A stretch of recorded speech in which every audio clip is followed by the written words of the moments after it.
take notes?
It is now. It is 6:30 and we have a big agenda, so I'm going to call this meeting to order.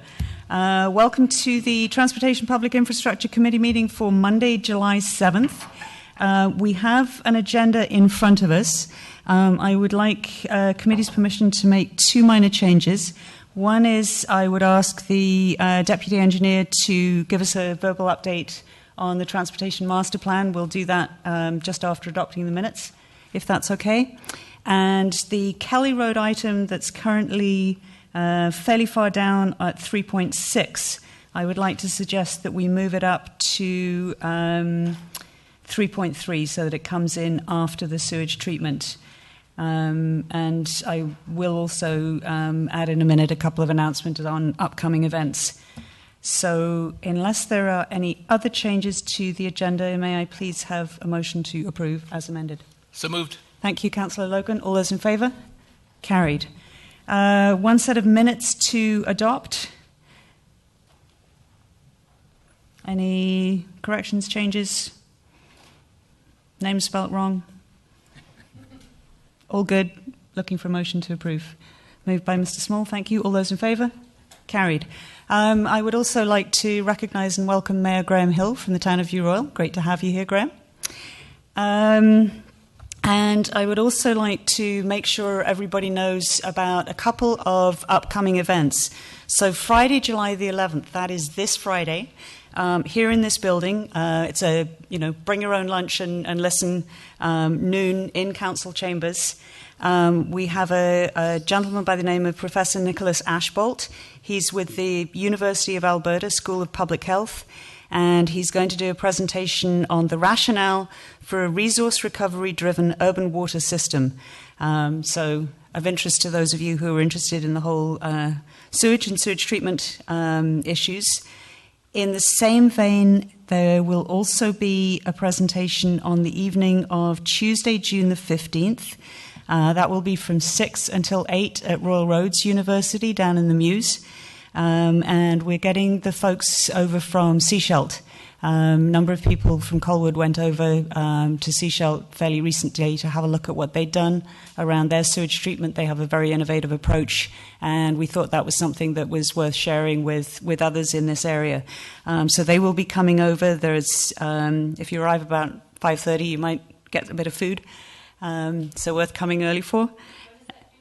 It's Tuesday, July 15th. So 6 to 8 at Royal Roads. There will be information going up on our website.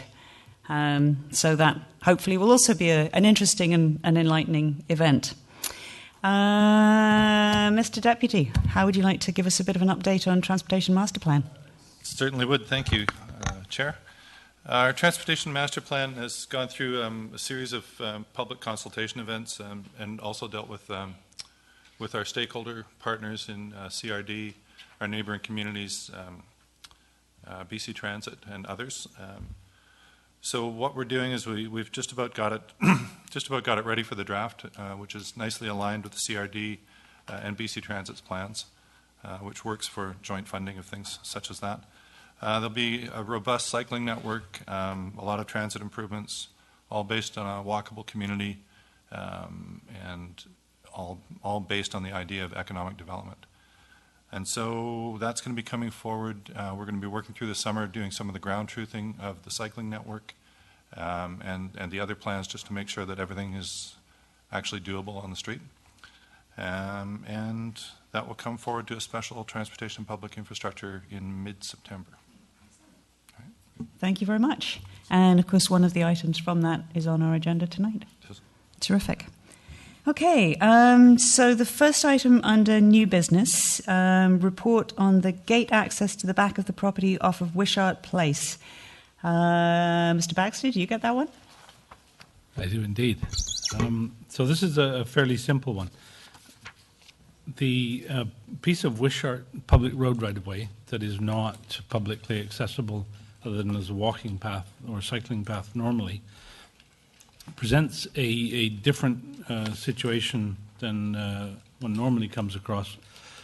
Apparently the properties that back onto that road right-of-way have been used to having access through the gates at either end to access the back of their properties to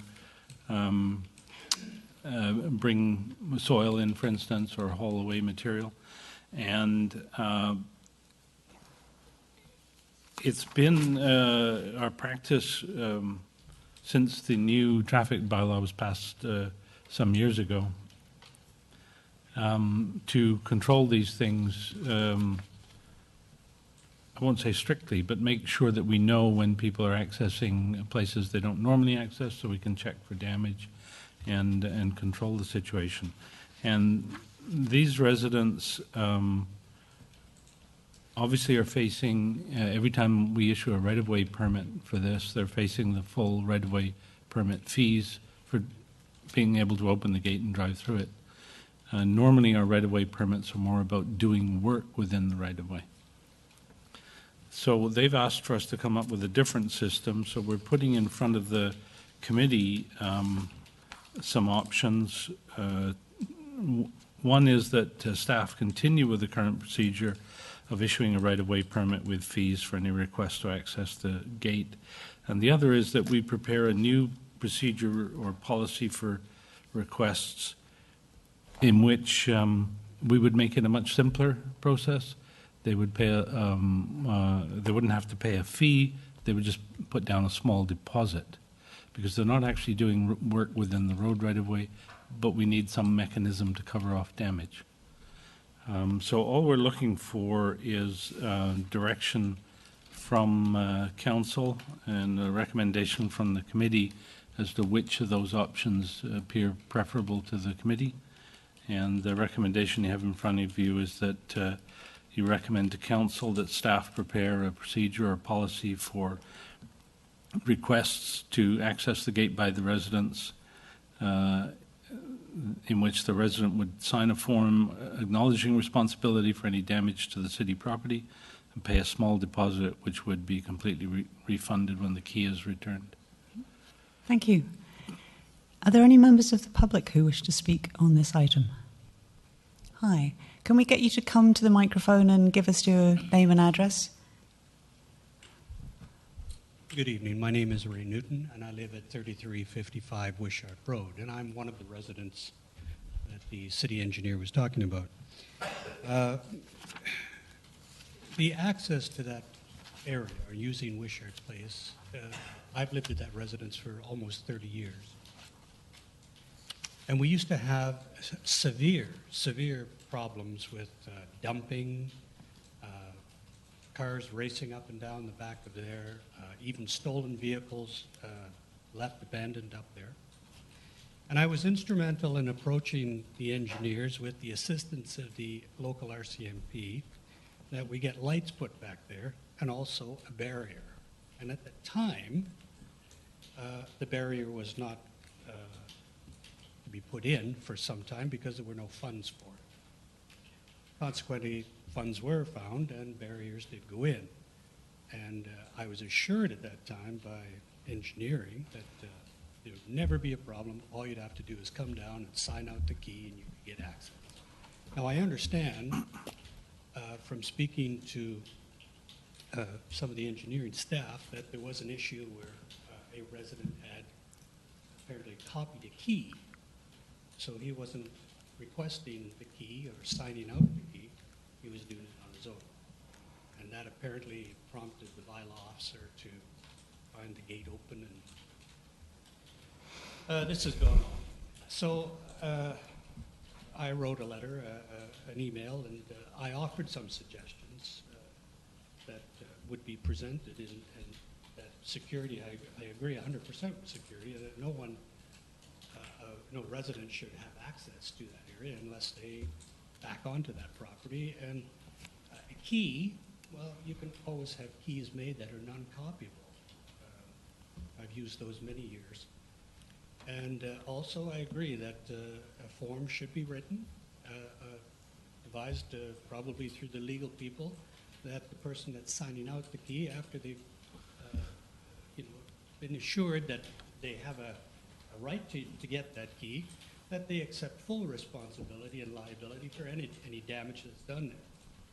I was told that there was a resident that had to pay a fee of $150 because she had to have a tree company come in and remove a tree that was damaged on her property. And I think, personally, I think that was a ridiculous thing to ask a resident to pay a $150 fee to open a gate so that a professional company who would be insured if they caused any other damage had to go in and do something. And I thought that was just an absolute misuse or abuse of bureaucracy, I think it is. So I agree with the city engineer that we should do something and have something signed out. If you want to deposit, I think that's perfectly reasonable that the key comes back. But go ahead and make a key that no one can copy so we don't have issues like this. Anyways, that's all I wanted to say, and I hope that you will look favorably on this, because I'm sure I'm not the only one, and like that other lady that had to have her tree removed, that needs to have access to get topsoil in. I'm going to have to replace my fence, and there's no way I can get lumber up there, which is difficult to do because I'm on the tier. Anyways, thank you very much for your time. Thank you. Anybody else on this item? Okay. Committee. Thoughts, comments, questions? Mr. Small.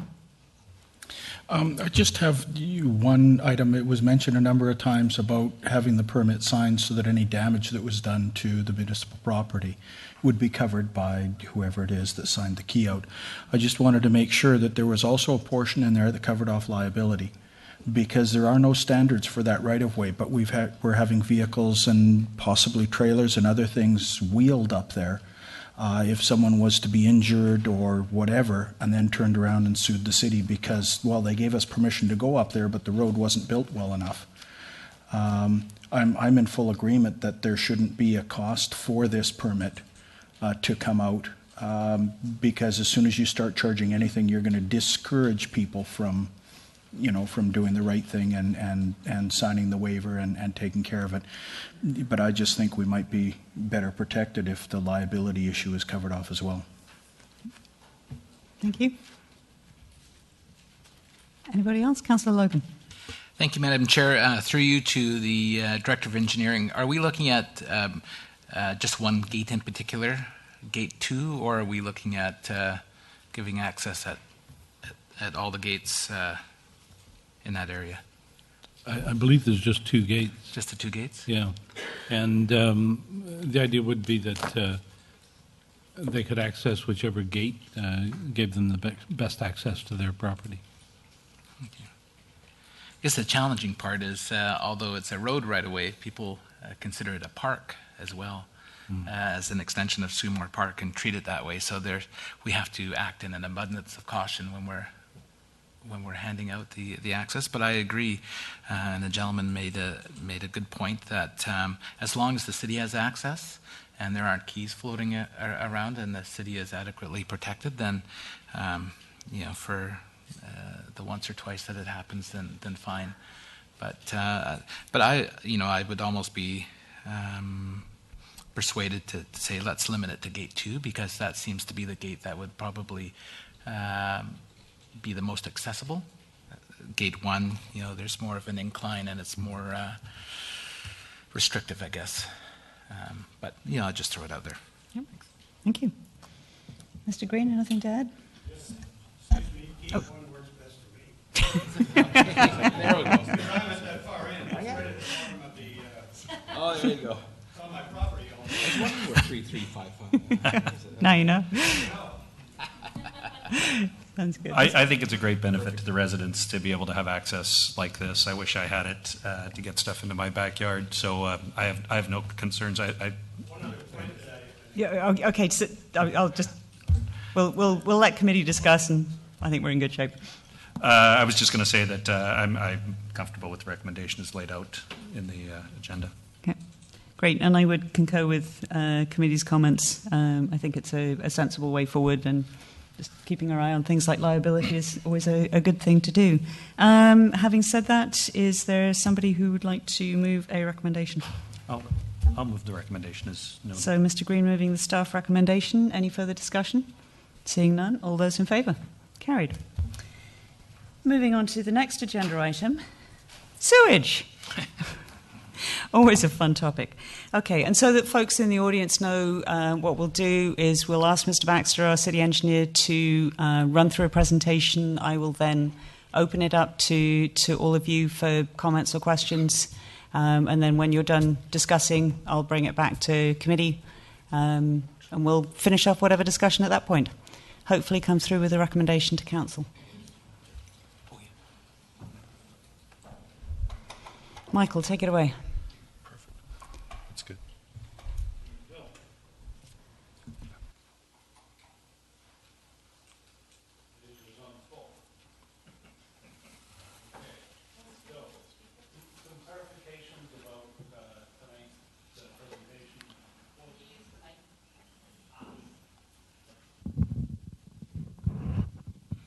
Okay. You're hearing me okay? Good. Committee will tonight make a recommendation to council, and council will consider on Monday following, which is Monday 14th of July, will consider that recommendation, just so everybody understands what is will happen tonight. A further thing that I want to say, partly because of a conversation I had at lunchtime, is with a person at the front counter, is there is no option to avoid sewage treatment. The provincial government and the federal government have both told us we have to treat sewage. If we don't have sewage treatment by 2020, there will be fines, and either through the CRD or individually we will pay them. And further, taxpayers will have to pay for sewage treatment. Although we want to get that cost down as low as possible, we want to get as many grants as possible. And the decision is how to get there, how to get to sewage treatment at the lowest cost. And it's not an easy decision. It's a complicated subject.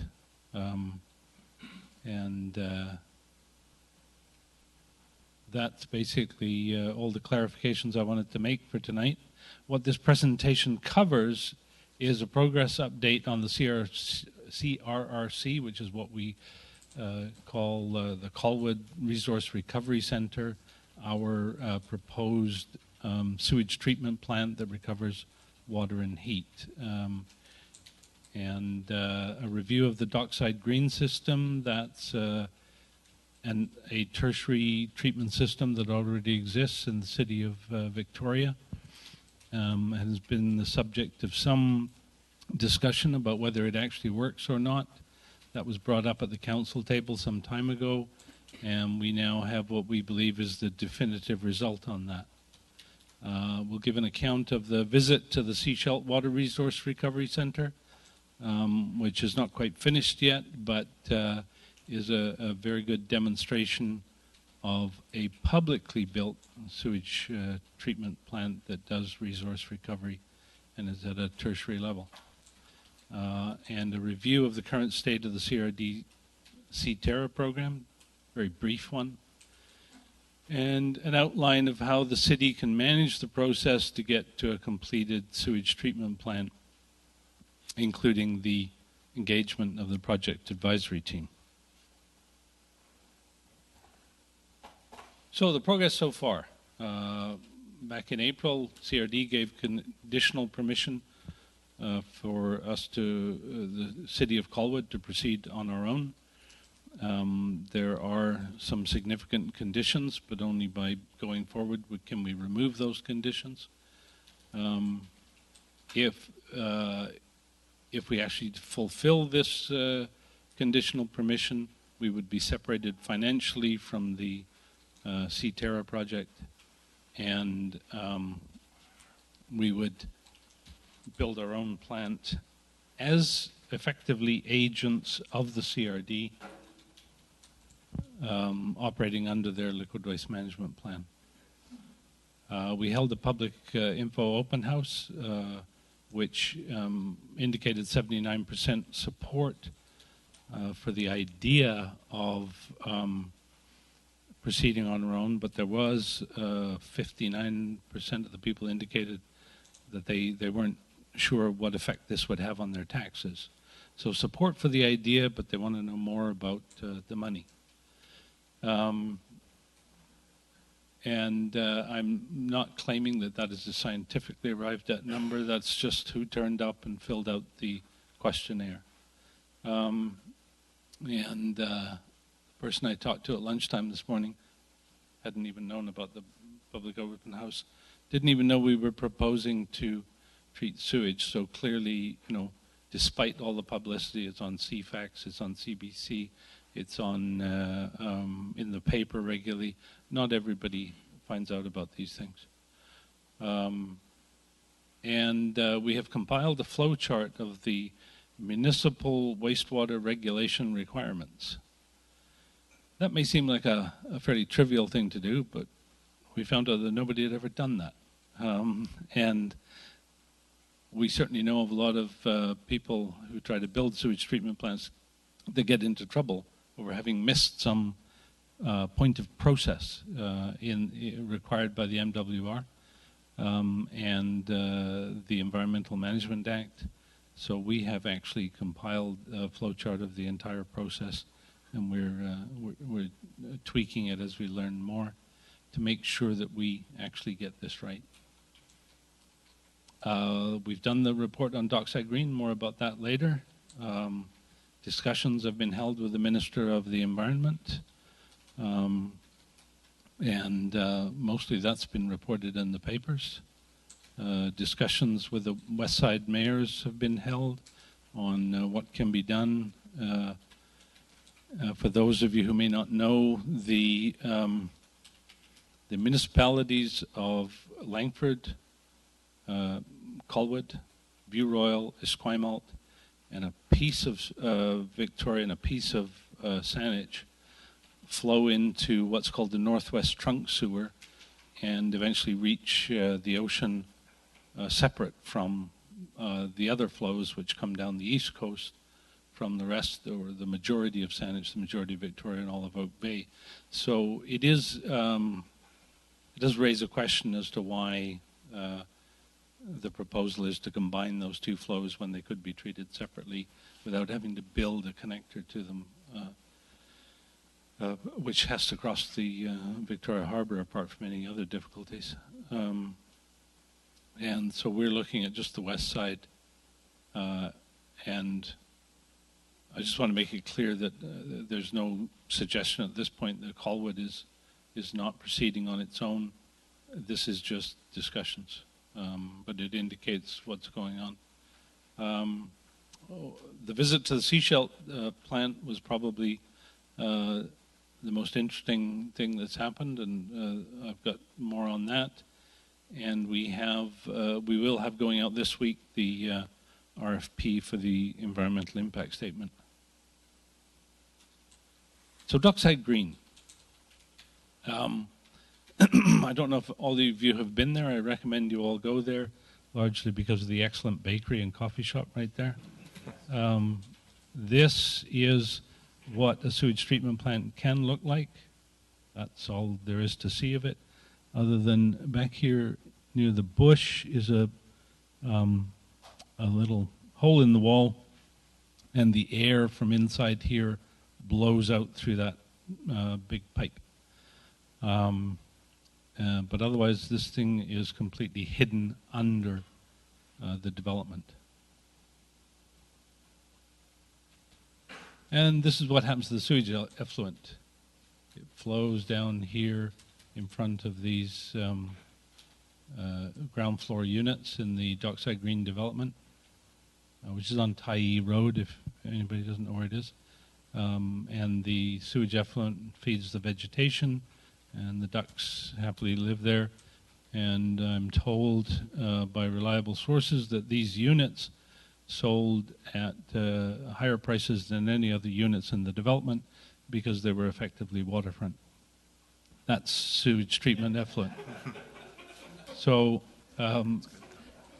it demonstrates to you what can be achieved with sewage treatment and in our own area. Okay, so down under there is that hole in the wall I told you about that blows out the air from the sewage treatment plant. And here are people enjoying their lattes and biscottis or whatever. And I've actually been inside and asked the people who work in the bakery and coffee shop, do you know there's a sewage treatment plant right under you? And all but one said no. One of them had occasionally smelt it, and he knew it was there. And I believe there was a gentleman that went and asked the customers, and has got a video to prove it, if they knew it was there. And I think the answer was generally no. People don't know it's there unless they've actually gone down there and paid attention to the signage, because it is almost completely odorless. And it's quiet, and it's largely hidden. And if they had routed this pipe up inside this building and out to the top of the building, nobody would ever know it was there. I don't know why they did that, but this is the first one built on the island. I believe it's actually the highest effluent standard reached in BC. A little bit more about that later. I'm going to get really technical now. And if the chair sees people falling asleep out there and you want me to skip the technical slides, that's great. So Dockside Green is one of the first in BC to produce high-quality effluent for reuse. It's had close scrutiny by the CRD, MOE, and Victoria as a result, naturally. It has the most restrictive limits of any in BC. So BOD is biological oxygen demand, and TSS is total suspended solids. Those are the normal two parameters that are used in restricting the quality of sewage effluent, and their numbers are 5 and 10. The actual results are almost always below detection. And they are always, as you'll see later, below those limits. The CRD plant will be limited to 25 and 25, as opposed to 5 and 10.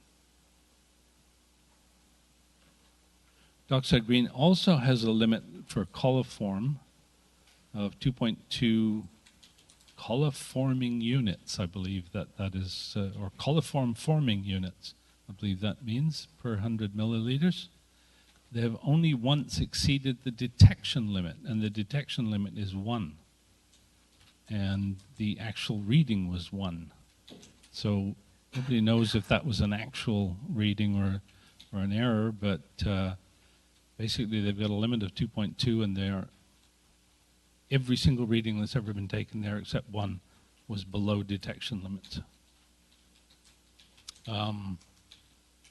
I should point out that it does depend where you test it, because if you test it at the outlet from the plant, you get a real reading. If you test it next to the ducts, it depends what the ducts just did.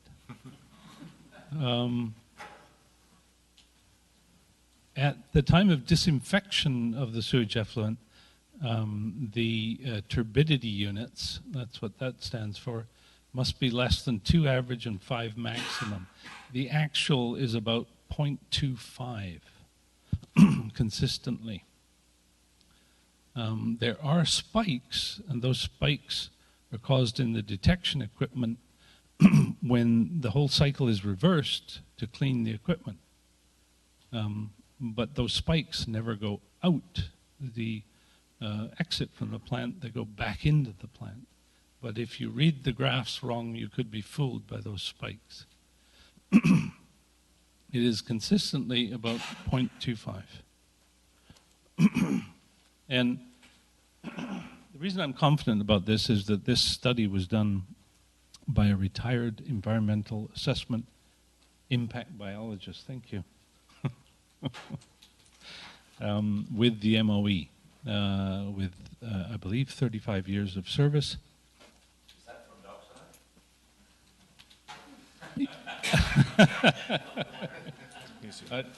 I would be quite happy to drink it if it was. Anybody wants to bring me some?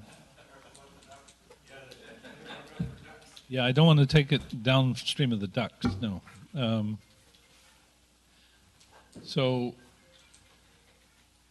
Last slide on this, but the first 14 non-compliance, first year, there were 14 non-compliance issues out of 13,000 tests. The second year, there were 11. The third review established that, in fact, 7 of those 11 were incorrect, and there were, in fact, 4. It is almost universal that in the first 2 years of running a sewage treatment plant, you're trying to get rid of these non-compliance issues. And the fact that they were able to fix rapidly speaks well of the technology. There are no non-compliance issues now. Here's the summary of the report. And in summary, the latest MOU inspection report from April 30th, 2013 found 4 issues of non-compliance. 2 of these alleged non-compliances were errors interpreting the OC, the operating certificate, by MOE staff. 1 was an unjustifiable requirement in the operating certificate, which is not supported by MOE's own regulation. 1 was a minor administrative issue in the process of being rectified at the time of inspection. It was to do with the training of one of the operators. There are 2 operators available, and one of them had not updated his certification and was in the process of doing so. In other words, in 2012, the DSG, Dockside Green Discharge, was in full compliance with operating certificate effluent quality limits, and the same appears to be true of 2014. That's a reference to a table that's in the report. The report will be available on our website. Anybody can read it. Give yourselves a good few hours. It's technical stuff, heavy going. The visit to Sewage. This is the mayor of Sewage, and this is the mayor's electric car, which he bought himself, and decided to emblazon Sewage on the side. He's a good promoter of his community, and he will be here on the 15th. I don't think he's bringing the car, unfortunately. I think they're flying. This is an artist's rendition of the Sewage plant, but I've been there and I've seen it, and apart from, the deer and the ducks, I mean, it looked pretty much like that, except that, the grass hadn't been planted and things like that because they were still in the process of finishing it off. But I can say the artist's rendition is accurate, other than the extra touches. There it is. There's a picture of it as it was when I visited, and the artist's view is from the road out here. Across the other side of the road are single-family homes, very nice single-family homes, who, as you can imagine, were a little bit panicked at the idea of a sewage treatment plant being built there. Even though lower down the site is the site of the one of their original plants. Before this plant, they had 2 conventional activated sludge plants, which is an earlier form of the technology being proposed by the CRD. Sewage went through a process which the community decided they wanted a sewage treatment plant that was noiseless, odorless, and green, and they went through a RFEI and RFP process and came up with 5 bids. They didn't choose the cheapest price. The one they chose was $25 million. I believe there was one that was $21.7 million. They chose the best value because they recognize that it isn't as simple as what does it cost to build now. It's a question of how much does it cost to operate, how much revenue can you expect from it in the future, and what does it do for your city? Does it benefit your city in other ways, which may not be easy to translate into cash, but translate into long-term benefit for your committee? And this is what they chose. And the buried piece down here there's a massive set of tanks where the sewage treatment is aerated and agitated. And up here are plants. There are very few of them in there at the time of this picture being taken, but in the report you can see pictures of fully populated greenhouses. And the roots dangle down into the sewage. And it is the little organisms that live on the roots that take part in treating the sewage. They're not the entire treatment of the sewage. There is before that part of the process, there is a series of processes similar to the dockside green processes, but this is, if you will, the way it's finished off, the way it's brought to a higher level. And it has the benefit of providing you with this beautiful greenhouse full of tropical plants, although I gather they're going to try and get some local plants in there, which means it's much more attractive to look at. I'm not for a minute suggesting that Colwood should do that. This is just an example of a municipality, even smaller than ours actually, that has done it on their own, did it in 3 years, start to finish. And I'll show you what the 25 million means in our terms later in a table. Their cost of capital plus maintenance, they figure, is $375 per year per user. They're only making the users pay, and that's all the price is. Even though they've actually built quite a bit of additional capacity, almost double what the current users are is what they can take at the plant, and they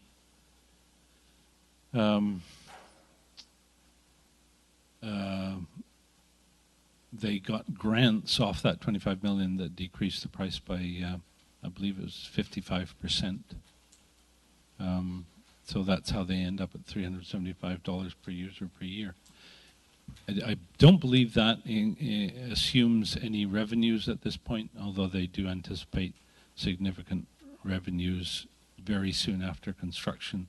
They've already lined that up with the golf course and agricultural interests. I should say they also took care of the whole biosolids within that price, because the biosolids are shipped to the First Nations who process fish guts into compost, and the sewage biosolids are added to that. The thing that really impressed me was not so much the beautiful result, because we won't necessarily want to build like that, but the excellent process to get what they wanted. So we're really happy to see that they had a fantastic process, and that we can learn from that, and they've given us all the documentation. And if you want to know more, July 15th, it should be a really interesting evening with the mayor and the project manager coming to talk to us at Royal Roads. And there will also be other technical people. They're project managers. I met their project manager. And although this isn't rocket science, that guy is actually a rocket scientist.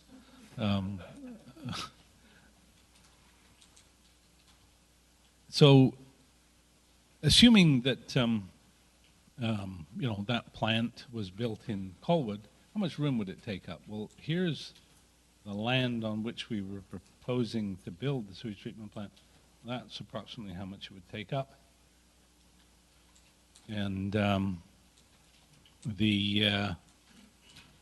in our case, maybe it would be built without a greenhouse on top of it, but it would be built on the lower part of the slope, and other things would be built on top, including the replacement for the parking lot, and it would disappear that way.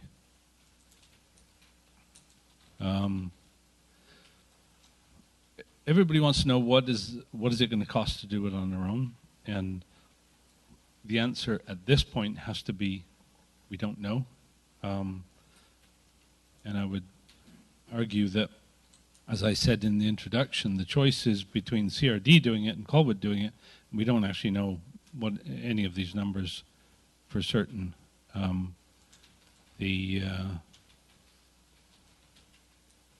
given that the CRD does not have a site on which to build their plant, then you can't say that these numbers are known at this point.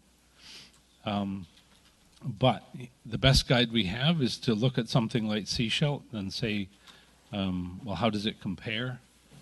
Their design flow is 4 megaliters per day. The way it's built today, CRD was going to build 4.7 megaliters per day for us because they insist that there be a certain amount of future in there. We could build for 4 megaliters per day and be quite happy for a while. The gross cost to Sewage was 25 million. CRD's for Colwood is 36 million. So let's assume ours is 25 million. I've given a bit more detail in the report as to why we could do it cheaper, or in one case why it might be more expensive, because they already had an outfall and we don't. The Sewage got grants of 55%. CRD's work out about 63%. Everybody says it's 2/3 dollars, but there's certain amounts that are not covered by the grants. And I can't say that's an exact number, but it's in that vicinity. And let's suppose we got less than the other two at 50%. So net cost for Sewage was 11.25 million. If CRD does it for us, 13.3, and if we do it for ourselves, 12.5. The biggest difference comes here. We are going to have to go to 8 megaliters per day at some point, and it may not be too far away. A lot depends what happens at Royal Bay, for instance, how fast they build out, and other developments. For low millions of dollars, Sewage can go to 8 megaliters per day. That's actually the 14,000 that I referred to. Their plant is set up to very easily get to 8 megaliters per day. For CRD, the way they have structured things, we're talking tens of millions of dollars for us to get an increase in capacity. And for Colwood, it would be the same as for Sewage, because we'll build it that way. Tertiary plants have the benefit of being very modular, very easy to expand. Secondary plants in general don't, especially when you put them on a site that is too small for them, and then you've got nowhere to go. So where's the CRD project at? Esquimalt created a legal environment where the minister cannot overrule them. So whatever you hear in the press about, oh, the minister will eventually overrule or whatever, we're going to appeal to the minister. The minister cannot overrule them. That's in the law. It's the way they did their zoning. So the McLaughlin site is no longer available for the project that CRD has received bids on. So presumably the bids are no longer meaningless now. And CRD is reviewing their options, but there's currently no plan B. And they are predicting higher costs and the possibility of missing the deadline by the possible plan Bs. So that's not somewhere where we want to be, I don't think. But that's not my decision. What can Colwood do? Well, as I said, the mayors of the west side have had meetings. I think I'm not sure that all 4 are still meeting, but they have met. The Sewage demonstrates that tertiary can be better, cheaper, faster. By the way, I said we've got proof that Dockside Green works, but we don't know the cost because it was privately built, and no private developer is ever going to tell you the true numbers, so we can't examine the costs of that. I suspect it was quite a lot more than Sewage because the equipment was more expensive in those days, quite a lot more expensive. I think double the price, and they built it 2 or 3 floors underground, so that's a fairly expensive way to build. If we build our own small plant, we control our own destiny. We get the future revenues. We can use local contractors. There are no contractors local contractors that can bid on the CRD plant as a whole. No, I don't think any contractor in BC can actually bond that kind of size of job. which is why the main contractors were coming from places like Spain. It provides local stimulus, and we pay ourselves, not the CRD. We get certainty, we get faster results. And as I say, CRD has already approved subject to certain conditions. So what are the next steps? I feel that we need to move forward decisively and quickly. Everything else is in disarray. We're going to look best and we're going to be most effective if we move forward. We need to make sure that we avoid the fines, we avoid further costs of a central plant, so separating ourselves, we can do that. So what I'm here to do is requesting instruction to prepare a contract for Aquatex to avoid delays, and I'll explain about their qualifications later. All the other work, the 99% of the rest of the cost would be awarded by competition, and we would use the Sewage process in that, or a slightly modified version. They've given us advice on what they would do differently next time. So here's what we think we need to get it done based on our discussions with the project manager at Sewage. We need the project advisory team. We need a local advisory committee. We need an owner's technical consultant. This team, we would propose, provides the non-engineering expertise that we need, and this consultant provides the engineering expertise. And we need a project manager. A project manager is somebody who actually makes sure that all of these people, including us, including the staff at Colwood, stay on target, stay on budget, and don't commit mission creep without serious consideration and reference to the appropriate authorities, which is council. And it is very useful to have that outside body that watches everybody else. They have no job but to watch everybody else and make sure that they're doing their job properly. While the rest of us get perhaps a little caught up in what we're doing. There would, of course, be miscellaneous advisors on legal things, financial things. When you are doing a design-build project that's worth $25 million, it's good to get really good financial advice once you see the proposal. Basically asking the question, how are they going to beat us in negotiations on this contract? You get a really good expert to give you a day's advice on that, and it can save you millions of dollars. This is the financial situation. We spent about $20,000 so far. We have $350,000 budgeted up till April 2015. That's all gas tax, and that's the reason it has that date on it, is because that's when that gas tax money is supposed to have been spent. And by April 2016, about $1 million max. Currently, I can't see that it'll get that high. I just don't see that where that expenditure gets up to that level. And in 2016-17, the plant would be constructed. And tonight's recommendation involves $139,000. So, a first big step beyond this $20,000. So the current project advisory team is Aquatex Scientific.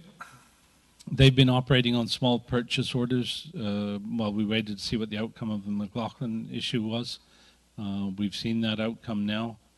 They need a longer contract in order to be able to move forward. Council policy on a contract as big as this requires an RFP, but council policy can be waived by council. Staff is recommending waiving in this instance, and that's to keep Aquatex on the job, and then we would do an RFP for everything else. Part of the reason for keeping Aquatex on the job is otherwise there's basically just me, and I already have a full-time job, and we're going to go slow if there's just me doing this,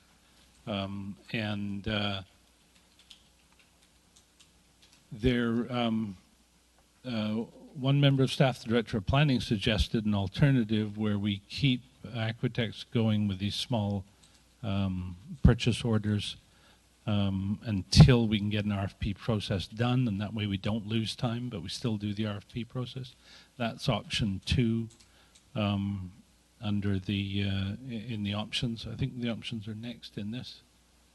Yeah. But I'll talk about that when we get to the options. So the reason Aquatex I think is a good choice and an absolutely unique choice is their understanding of MOE's regulations is unique. A lot of people fall foul of those regulations, and it's hard to find consultants that really understand them. They're truly independent of the CRD, whereas a lot of the other consultants have actually worked for the CRD on the current project. They've got over 20 years service to Colwood's interests, looking after Colwood Creek, not paid by Colwood. They do it as a research project. One of the principals teaches at UVic and does research there. They're a talented team with the right connections. They're very capable at getting grants. They have diversity in the team, which I think is really important. You don't want, this thing should not all be done by engineers. I'm an engineer, and it is not a thing for engineers to do on their own. There's a lot more to be taken into account. They have international experience, which has exposed them to many different technologies. The seashell example, which they had nothing to do with, but the seashell example shows where other countries have been doing some of these things a lot longer than us. There are 40 of those types of plants around the world. The seashell one was the very first one in North America. And the laws of physics are not different in North America. If you can do it in Europe, you can do it in North America. Some people say, well, the climate's different. Well, not really in Victoria. We're pretty much like Paris.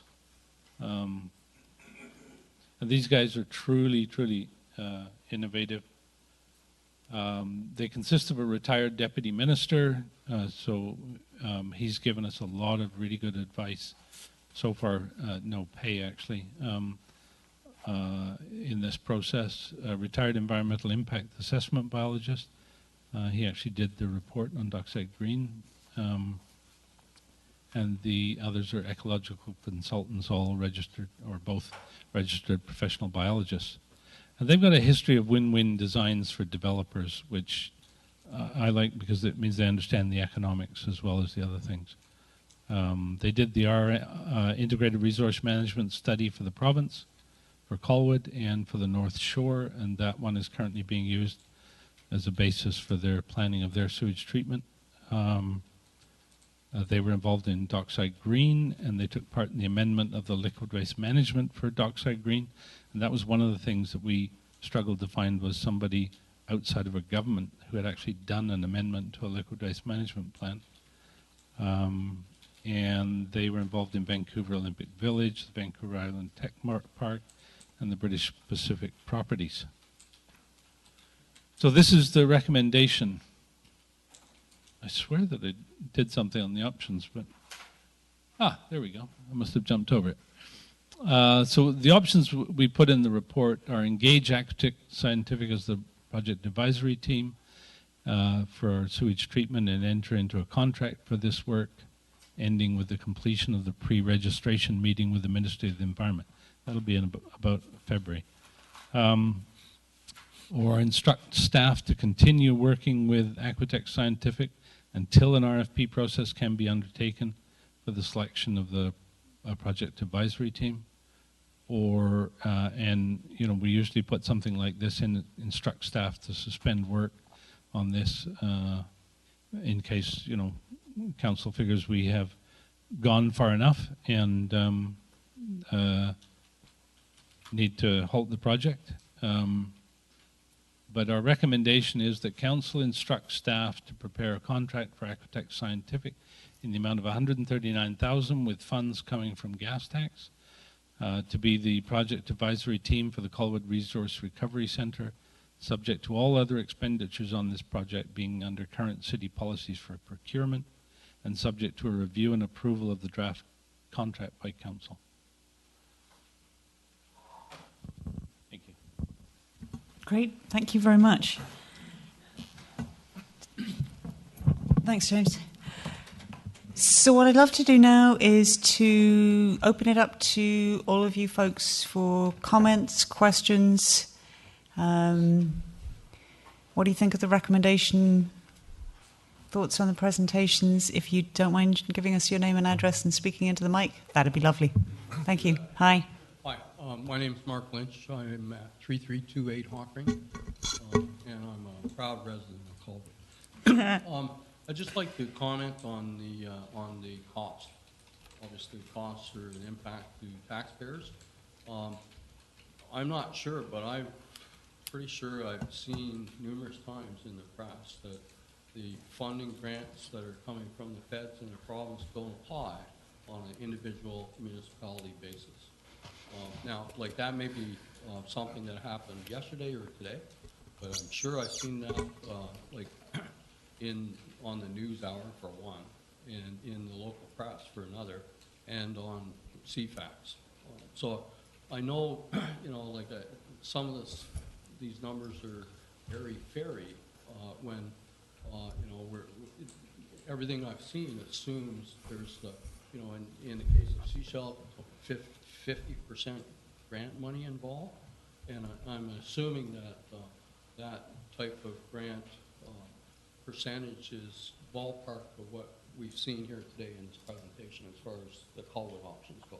So as a taxpayer, you know, like there's economies to scale, obviously, in building big plants that cover off or get that per capita cost down to a bare minimum. Back east, they've run across these events called amalgamation in the Metro Toronto area and the Metro Montreal area for these very specific issues that they all went through back east. So again, just as a taxpayer, I would be looking for City Council to pursue these issues about whether these grants are going to be available or they're not going to be available, and that will make a very big impact on taxpayers right across the region. You know, whether they're each going to have their own fiefdom and their own sewage disposal plant at that very high capital cost, or if we're, you know, still on this minimized cost, and let's get that minimized cost, which is the Esquimalt option. Somewhere in the middle, there's a different option, and that would, you know, just off the top of my head, would be to move the Esquimalt site to someplace like where we have the Heartland zone. It may cost $50 million more, but if we each do our little fiefdom thing, collectively it will cost the 16 or 17 municipalities, whatever the number is these days, a lot more. So I just look for council to pursue whether these grants do exist or don't exist if we go it alone, because it will have a major impact on that tax item on our tax bill every year. Thank you very much. Thank you. Michael, did you want to respond? Yeah, the economies of scale question is interesting. My family was very involved in the construction of the Alcan smelter up in Kitimat, and I lived there for many years and worked there. And they initially set off to build that for a workforce of 5,000. After they got to 2,500, they found they could no longer control the place. There were too many people. They couldn't adequately control what was going on. And they decided not to build the rest of the plant. They would stick at that size, and they went and built the rest of the plant somewhere else, effectively. I mean, the sorts of problems they ran into were criminal gangs existing in the plant, selling off material that was perfectly good as if it was useless. Economies of scale don't always work. Tim Hortons didn't build one great big coffee shop in one central location for a good reason, because that's not where the customers are. And that's part of the reason why you don't build one great big sewage treatment plant in an age where recovery of water and energy can bring you revenue, is because that's not where the customers are. you size your plants to recover water and energy for the area in which the plant sits. So recoveries of scale is not an automatic thing, economies of scale. The grants, there are lots of different grants available for lots of different reasons. The grants that Seashelt pursued and got are totally different from the CRD's grants. Their grants are for innovation, almost entirely they're grants dedicated to innovation, and that's how they got them. Those grants are not available to the CRD. The grants that the CRD is expecting are for infrastructure improvement. They have always been around and probably always will be around until somebody finds a way to, another way to give all the municipalities enough money to improve their infrastructure over time. And if you read the minister's letters, the minister has not said that those grants are not available if the small municipalities go on their own. That is absolutely crystal clear in the letters. And what you read in the papers and what you hear talked about on the radio is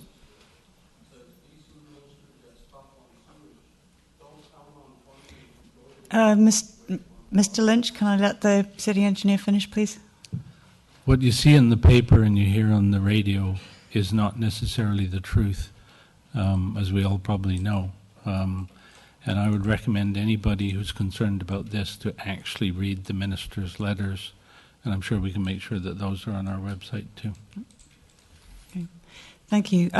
Just one more piece to add, because a good question was raised. One of our conditions with the CRD of Colwood going it on its own was that we not affect the federal and provincial grants available to the other 6 municipalities.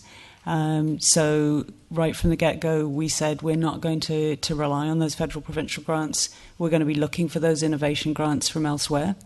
Of course, interestingly, since that time, things with the main CRD project itself have changed. And, you know, you've all seen a lot of discussion in the press and elsewhere about what happens to those grants. I think there is process to be gone through at the CRD before anybody knows the answer to that. The Minister did make it clear in her letter that whatever happens, it has to be based on an approved liquid waste management plan, which in my mind clearly isn't going to be the one that currently exists, because that refers to McLaughlin. McLaughlin is off the table. So there will be an amendment of some kind to that plan, and clearly the CRD are going to have to be working with the granting agencies to see what happens. So that piece is much more up in the air. I don't think any of us in this room have the answers to that at this moment in time. We'll have to sort of wait and see what happens on that one. But it's an important question to keep our eye on, absolutely. Other comments, questions, thoughts? Hi.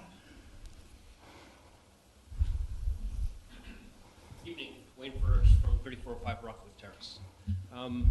In your presentation, you mentioned 4 megaliters per day as the treatment capacity, expandable to about 8 megaliters per day. At 4 megaliters per day, where does that leave Colwood if every single resident of Colwood was to be placed on the sewer system? Good question, thank you. 4 megaliters today adequately handles what we have today plus some growth. 8 megaliters per day is useful for a population of, say, 15,000. And that would handle virtually everybody who's in Colwood today. Not quite all, because population numbers have to include equivalents for commercial, etc. One of the benefits of small tertiary plants is that you can expand them relatively cheaply. And it will take a great deal of time to sewer all of Colwood. So you can expand the plant as that happens. There will be both development happening, and there will be people existing houses connecting. And as those two things happen, you just need to stay ahead of the construction.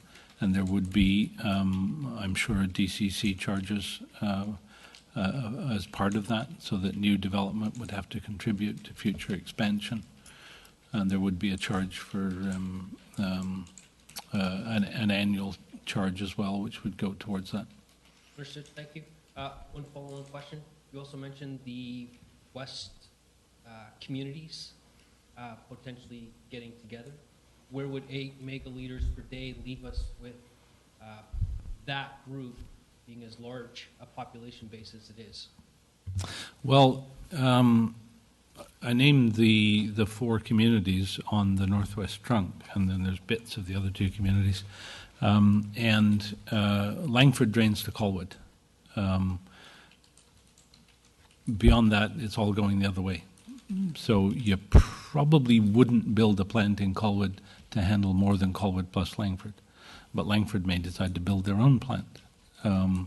So currently, we're proceeding on the assumption that it's only Colwood we're dealing with, but there are discussions going on so that we know, so that we're able to have discussions with the other municipalities in a good atmosphere as to what they might do, what they might want, and whether we should be part of that. If we were to build a plant today that would handle Langford and Colwood immediately, then you'd go to probably 12 megaliters per day straight out of the gate. But of course, Langford would be paying the lion's share of that. So it depends what happens. Esquimalt, for instance, could be a location where the rest of it could be treated. And we know that they have plans to build a plant at least. Okay, thank you very much. Thank you. Hi.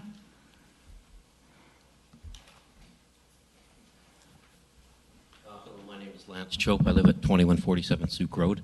My question is, there's not sewers all through Colwood. So, and I noticed that when the engineer was mentioning that Seashelt is expecting about $375 a year for taxes. Well, if I'm on septic, are we all going to be billed for the just saying, taking that as an average, are we all going to be billed for the $375 and still be on? If I'm still on septic, do I have to pay for that? Plus, getting my tank pumped out every couple of, you know what I mean? That's my question. I will start by saying, as it currently stands, paying into the CERD system, we are all of us paying into that, whether we're on sewers or on septic. I just got my septic tank pumped the other day, and yes, I'm still paying for the contribution to the CRD. Council will have to make a decision going forward on how to cover the cost for the connected. Although I would certainly say it's very likely that the lion's share of the cost, because we're now building a smaller plant that's designed to cope with the capacity that we're dealing with, it then makes much more sense to say the folks who are connected are the folks who are paying as much as possible. But until council has had that discussion, I can't give you a more straightforward answer. Michael, do you want to add to that? No, because I think that, obviously there's a political decision to be made there, and that's purely political decision. Although there will be, there'll be legal things involved in that too, which are a little tricky to foresee at this point. But in a sense, everybody uses the sewage treatment plant because the sewage that is pumped out of your septic tanks goes into the sewer eventually after being processed in Langford, and it ends up going through the sewage treatment. So in a sense, we're all using it, but I see what you're saying, and that's something that's A, we're not going to know the total cost for a while, and B, how that's going to be charged is going to be decided at this table in the future. But you're going to pay, the aim of what we're doing is to pay less than the option, which is the CRD.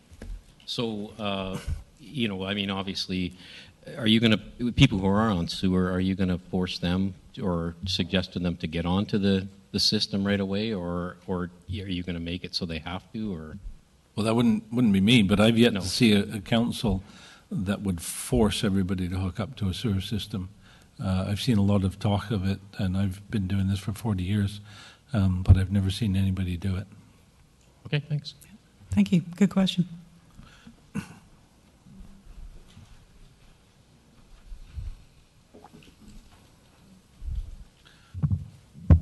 Dwayne McNeil, 487 Sumar Place. Anyone who's been here before knows my feeling on those 75% on septic systems being forced to pay for something they don't need.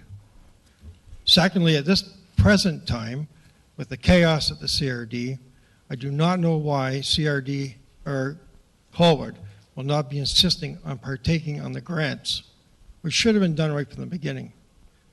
Third, this should be a multi-municipality effort. It doesn't have to be one giant plant, but I see no reason for Langford to have their own, us to have their own.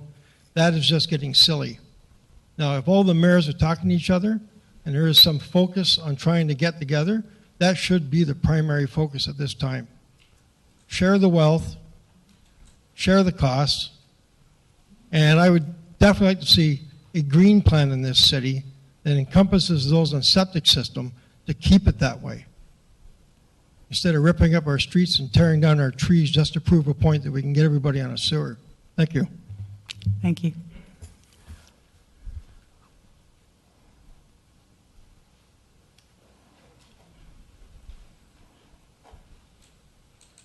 My name's Ron Maber. I'm at 3295 Marianne Crescent. Do you mind pulling down that microphone a bit? There you go. Ron Maber, 3295 Marianne Crescent, and one of my main concerns is I'm not on sewer right now.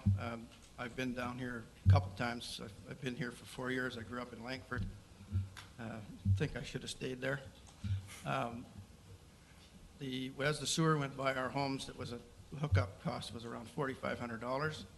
Some of the costs that I've heard that you're charging people to hook up to the sewers is astronomical, and like $20,000 to $30,000. My niece, for instance, on Wishart Road, her septic field failed, and under Mike Saunders' counsel, she had the option of purchasing a new septic field of about $30,000 because it's the only one that Colwood will allow. And other than that, she had to pay, I think, $22,000 to hook up to the sewer, which ran right in front of her home. And I want to know if this is the kind of thing that's still going to happen. Michael, do you want us to give us a quick update, first on sewer master plan and second on hookup fees? Okay, just to deal with properties that have a sewer running right past their front door. The current cost is $3,077 for the right to hook up, and then there's whatever the actual cost of getting the, there's, if you don't already have a pipe going from the main to your property line, there's a standard $5,000 charge for us to build that, no matter how long it is, and that's what you pay. And the reason why there were some astronomical payments in the past was because of the way the sewer system was put together. It was, yeah. I was a state agent in Langford for a long time. I was the sewer engineer in Langford. I was the city engineer in Langford that built the sewer system and devised the financial system with the treasurer under which it works. The biggest problem was Colwood voted no. Langford voted yes. Langford didn't hold a referendum.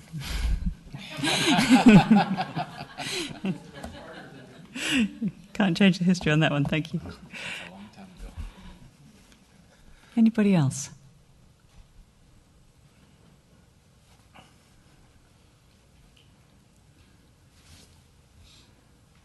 Hi. Thank you, Madam Chairman. Rex Coburn, 4529 Perry Cross Road. I think the first speaker was referring to this article, which I think needs a little bit of explanation. I think you attempted, Madam Chairman, but it says pretty clearly in here, and unless, as the engineer said, you can't believe everything that's in the paper, that not to count on getting grants if you go it alone. That's the message in this thing here. Mm-hmm. I have a few questions, probably for the engineer. I'm not really up to speed on what's going on here with this resource recovery place, although I'm interested in it. But where is the effluent to go? Where does the excess water go? Our plan is to dispose of it to ground. As you can see in the Dockside Green example, it's a very high quality effluent. It can in fact be reused for a lot of uses, but we won't have that option day one. And so you need somewhere to dispose of it. We think that the cheapest way is going to be to put it into the gravels under most of Colwood. There is some talk about selling the effluent to golf courses. I think that might work if you're in Hawaii, where they need water 12 months of the year. I was at this high-tech plant in Blaine a few years ago. They were giving water to the local golf course, but only for 4 months of the year. And my understanding is the Ministry of Environment has turned down previous applications to discharge water into the ground. And I believe, I was told West Hills was one of the ones that got turned down for it. Is that true or not? I don't know the details on West Hills, but our situation is unique on the island. There have been no successful applications to dispose of to ground on the island so far, but we are probably the best placed on the entire island, even better than Langford. And I have asked the ministry point blank, the ministry staff, is what we are proposing to do impossible to get permission for? And they did not indicate that it was impossible. They just said it was difficult. Because this when you showed the numbers, if you don't have an outfall, those numbers are badly skewed. I mean, there's a huge cost to an outfall, and Colwood has the benefit of having waterfront, so it's not that it's not attainable; it's just the cost of it. And I certainly don't see discharging of all the water, and I don't see it into the ground. A lot of the gravel areas that would absorb it are used up. I guess I had some comments too on the recommendations here.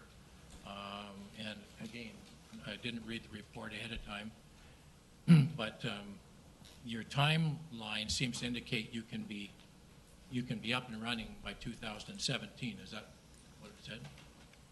And as I recall, the CRD grants that they're getting, the federal and provincial infrastructure grants, did they not include an operational date of 2018? The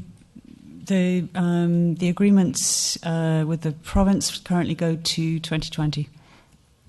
So it kind of appears to me that we have a little bit of time, and don't need to jump into this thing. Another question I had is, council has a policy of not putting certain contracts out, avoiding the RFP process under a certain dollar figure. What is that figure? James, do you have that one? I can't remember the exact numbers. Usually sole sourcing without any form of quotation whatsoever is only done under $5,000, but I'm not sure what the steps there are that lead you to an RFP. I mean, this is clearly above that, and that's why it's coming through this process, because it is an unusual request. It is, yeah. And it's not even close. It's far above it. And I guess the point I'm making is, if we have a little bit of time here, I think you could buy yourself a little bit of time by holding back. Option number 3 is the one I'd be looking at, and at the same time watching and seeing what happens with the remainder of the CRD. And if we have the luxury of having 3 years to spare, why not pursue that avenue? Sit back a little bit and watch and see what happens. I certainly think I've advocated for years that Colwood and Langford and part of View Rural should be together. We should have a treatment plant down somewhere adjacent to the Wandafuga Golf Course and an outfall going out. I don't know if anybody's explored that, but certainly all the sewage that flows from Colwood and Langford would not have to be diverted or redirected. It would all go by gravity the way it is now. So I see huge costs here, and I see Colwood really rolling the dice by not having a commitment for having any grants at all. and you were saying Seashell went that way and they got an innovative grant of 50%. 50% certainly less than what we were going to get with the regional district grant. So I urge this committee to recommend to council to just sit back for a little while, and I don't like the precedent that's being set here. And I've known Patrick Lucy for a long time. It's not anything against him or his firm, but in my mind, something for $139,000 should be put out to proposals from other consultants. Thank you. Thank you.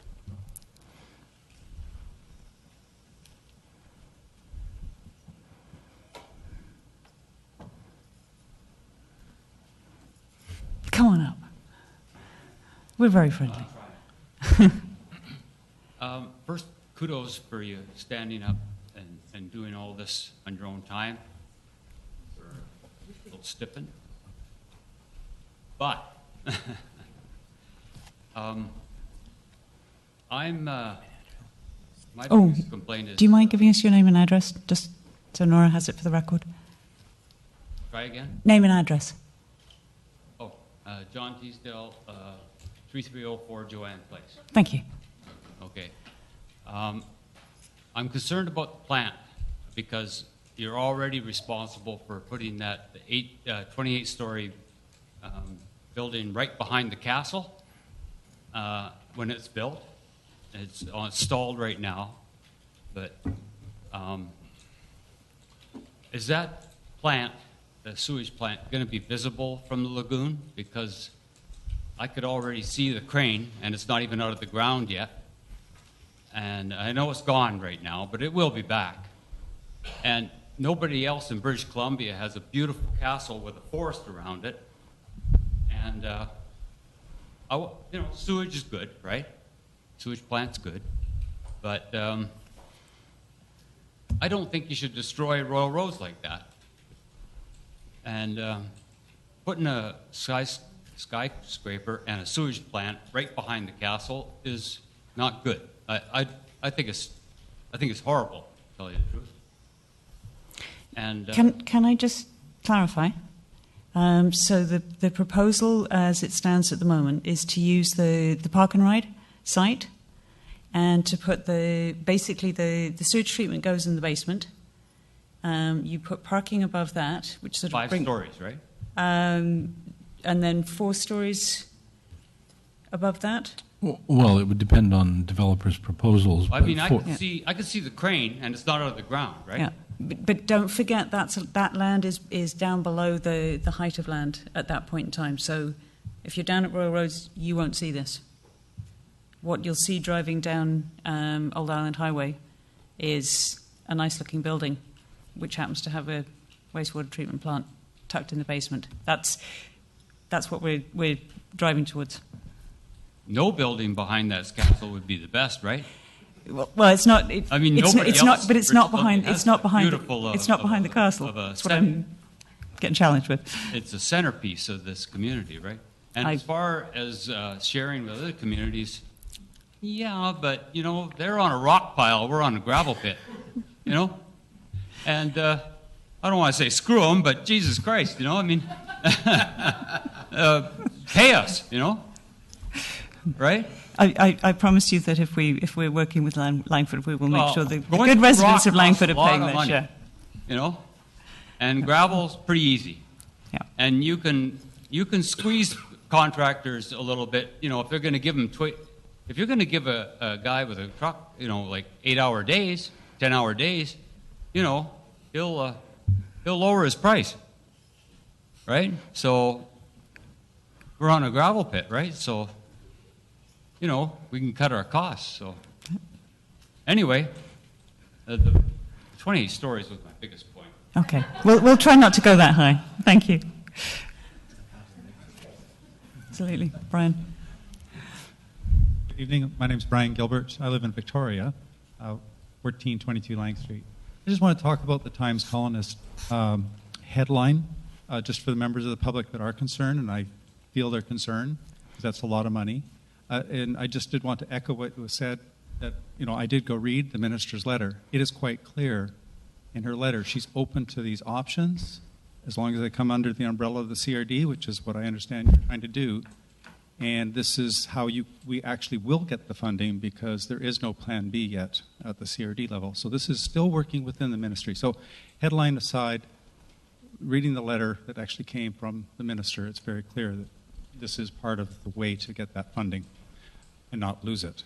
To proceed otherwise would put us in jeopardy of losing the funding. Thank you. Perhaps this is a good point to time to ask Michael, can we make sure those 2 letters go up on our website with a link?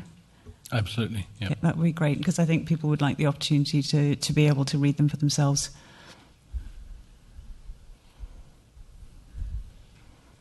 Anybody? Richard?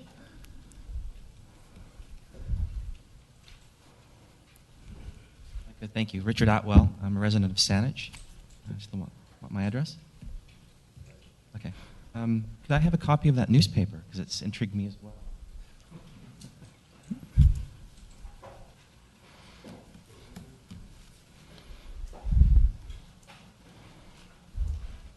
Brian's comments got me to look up the minister's letter, and I think it's quite interesting. What Bill Cleverly wrote in the Times Colonist says, Greater Victoria municipalities wanting to go it on their own for sewage treatment should not assume provincial funding as part of their plans, says BC Environment Minister Mary Polak. All right? If you read the minister's letter, this is what she wrote. She says, let me just find it here. Given my government's commitment to a balanced budget and all government's responsibility to carefully manage taxpayers' dollars, I want to underline that potential changes to the plan should assume neither an increase to the province's contribution nor an extension of the timeframes that have already been established. What was left out of the newspaper article was the word increase. So she did not say the money would not be available. She said increased funding would not be available. And that has been incorrectly reported in this Times Colonist article in the headline and in the first paragraph. So I think that's a hugely important difference with just one word left out of her letter. So the sooner that letter can get out to residents of Colwood and this can be cleared up, I think it'll reduce a lot of the confusion that's there, because just reading the newspaper here, it looks like the project isn't viable when you're looking for funding. I don't know the exact totals in the funds that are available, but last time I checked, the P3 Canada Fund, which is one of the funds that the CRD is making use of, had $1 billion in it. And the Building Canada Fund had $10 billion in it. And I understand that Sewage didn't use any of those funds to build their plant. So there are multiple funds available. There's multiple options. Plans, as far as I'm concerned, just need to be put together and proposed, and applications made for that funding, and then you'll find out whether it comes or not. The last comment I wanted to make quickly was on the Dockside Green report that was presented earlier. The most interesting thing I found about that report was the estimated cost for providing filtration and water treatment for the Sewage Reservoir. And what the report said, if I remember correctly, was that it's a surface system, and it's not filtered at the moment. It's just disinfected. They do UV disinfection on the water. In order to do proper filtration on that water, if it's necessary in the future, perhaps it'll be a mandated requirement when the Leech River watershed is opened up. That report said the estimate was $300 million for the whole CRD. That's a huge cost on top of the cost of sewage treatment. So if any money can be recovered through the reclamation of water, through the cost for sewage treatment, that can either bring down that cost or defer it far off into the future. So I think when we're looking at the cost of sewage treatment, we have to look at the cost of our water system, we have to look at the cost of our solid waste system, and all of it has to be looked at holistically to figure out what really is, over the long term, the lowest cost for the taxpayer. Thanks. Thank you. Anybody else before I bring it to committee? And I'm going to try and keep us moving on. Yeah, come on up, Beth. I'm going to try and keep us moving on. It's 8 o'clock already, and we do have another big topic on our agenda as well. I just have one word: biosolids. Do you want to tell can me you give about us that? name and address, please? Braun from Esquimalt, and I'm just curious to know what the back end is going to look like for Colwood. Thank you. So I think the question was, what would we do with biosolids? Well, currently we've been saying that, and you have to realize that Dockside Green, which is actually a fairly similar sized plant, although it doesn't have a lot of throughput yet right now, only produces a barrel of biosolids a week. So we would be looking at more than that, but let's call it a truckload a week. In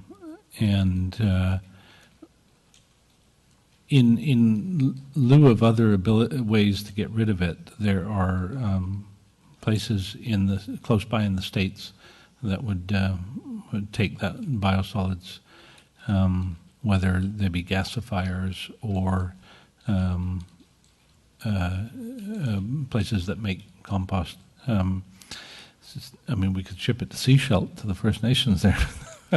So there are lots of options. It's a very small amount of biosolids, and you just wouldn't build your own plant for that amount of biosolids. You'd take advantage of somebody else's plant. Just for clarification, that's a dried biosolid product, right? Yeah, if you're going to truck it, it's best to dry it as completely as you can, and then you know the truckload would be a very light truckload. Excellent. Thank you. Okay. Is there anybody else who's desperate to say something? Okay. I'm going to, with your permission then, I'm going to bring it to committee so that we can have a look at this, ask our own questions, and take a look at the recommendation. It's sewage, guys. How can we not talk about it? Well, maybe I'll... Mr. Green, go for it. Thank you. It was briefly referenced there, but in the report, there's talk of this building that's going to go above the plant, and I just want to make that clear that that's going to be a private developer that does that work. The city is not getting into the development business, right? Everybody I've talked to get good advice on this agrees that the way to do it is to present the development community essentially with a flat slab. You can build a wooden building on top of this to these dimensions and put it out for bids. And the bid would not be how much is it going to cost, how much are you going to pay us. Right. Okay. And then I guess the whole idea of the resource recovery, and that seems to be something that is difficult for people to wrap their minds around because of, well, it's not been really done before. But I have difficulty understanding how that becomes a utility and how that then recovers money back to the community. So how do we get that resource out of what I'm flushing down the toilet? How does that generate into money for the city? Well, selling water to a golf course was mentioned. Okay, so yeah, in this climate, you're only going to sell that about 4 months of the year, probably. But we know that Royal Colwood struggles to have enough water, so there's a sale that could take place there. You've got to look at the pipeline you'd have to build. You've got to look at whether it's worth it, whether the money recovery is there. You can sell energy, but you build pipes for that too. But one of the ways you can make this work is to put more than one thing in the ground at the same time. So, for instance, you can sell energy both for cooling and for heating. So you lay two pipes. One's a warm pipe, one's a cold pipe. And as it goes by buildings, they take heat out or they put heat in, depending on what their current requirements are. And you find that at various times, some want heat and some want cold. And you actually sell that twice, if you like. That you sell that energy going into a building, and then you make them pay for it coming out of a building. And a perfect example is Juan de Fuca Recreation Center does a certain amount of heat exchange on site, where they use heat recovered from the making of ice to heat parts of buildings. We could actually improve upon that and probably reduce their heating costs to energy agencies outside to zero, and they would only pay us. Now, obviously, we've got a product that we've got anyway. Our price for it is more around recovering the cost of building the pipes. But the reason why you do this in the town centre is because of the new building in particular that's going to take place, where it's very close by, and it's they tend to be larger buildings, and you can build a short length of pipe to the first one and get a worthwhile sale going on, and then on to the next one and the next one. As an example, the city of Seattle, or the city doesn't run it anymore, it's a private business, it's been a private business for decades, but they have a heat utility that has made money for decades, been in existence for over 100 years. It's still expanding. They're building new heat generating units, and they're expanding their range through the city. So they're building new pipe, and that one's steam heat, but it indicates that it works even in this climate.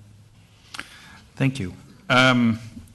When you were talking about the structure and how we're going to run this, you said there's got to be a project manager, and that's by sort of it's you by default.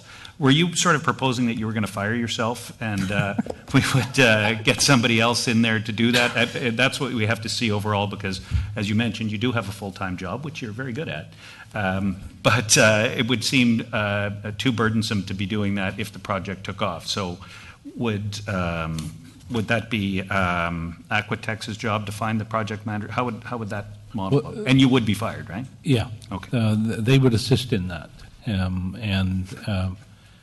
Essentially, I would become an unpaid member of the project advisory team at that point.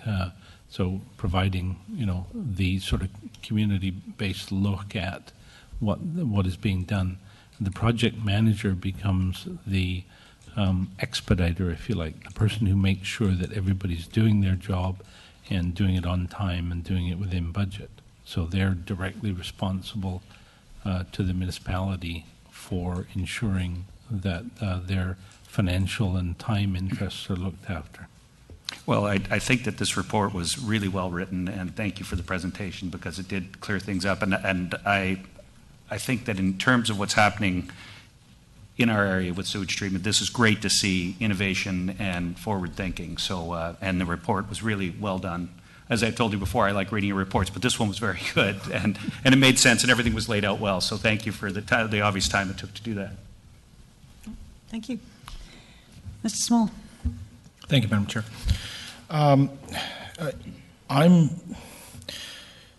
I see two pressures being put on the speed in which we move forward on this. And one is the deadlines that have been placed. But a lot of that issue is the deadlines that are placed on the grants that are being given. And that's not written in stone, because, as has been mentioned by the inaccurate article in the paper versus the letter that was actually written by the minister, it's not written in stone one way or the other what grants we would still have available to us or not. There are fines, and substantial fines, as the engineer mentioned, if we don't have things in place, and I believe those apply to the 2020 deadline for having everything done. What I don't want to do is rely on the fact that, it's 2020, we've got 5.5 years to build this thing, so we can wait for 2 years until we get more information and then start pushing it forward, to find out that one part of it doesn't work exactly the way it was supposed to, which happens in so many big projects.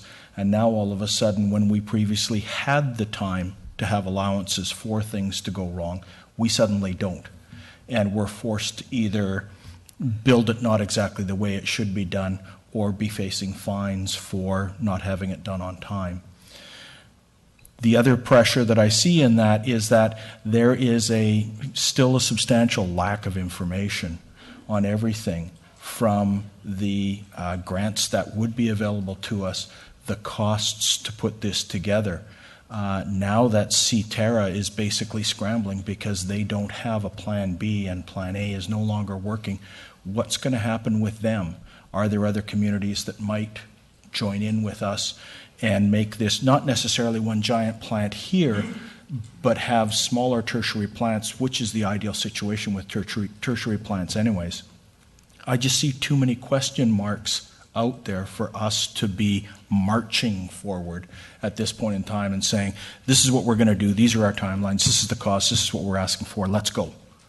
I see the need for us to move forward, but I would just like to see us slow down a little bit and try and get more information before we make these decisions, because it is going to be a huge capital outlay for us and hence for the taxpayers. What I do like about this is the fact that although we're not completely severing ourselves from the CRD and CTerra, we're making our own decisions.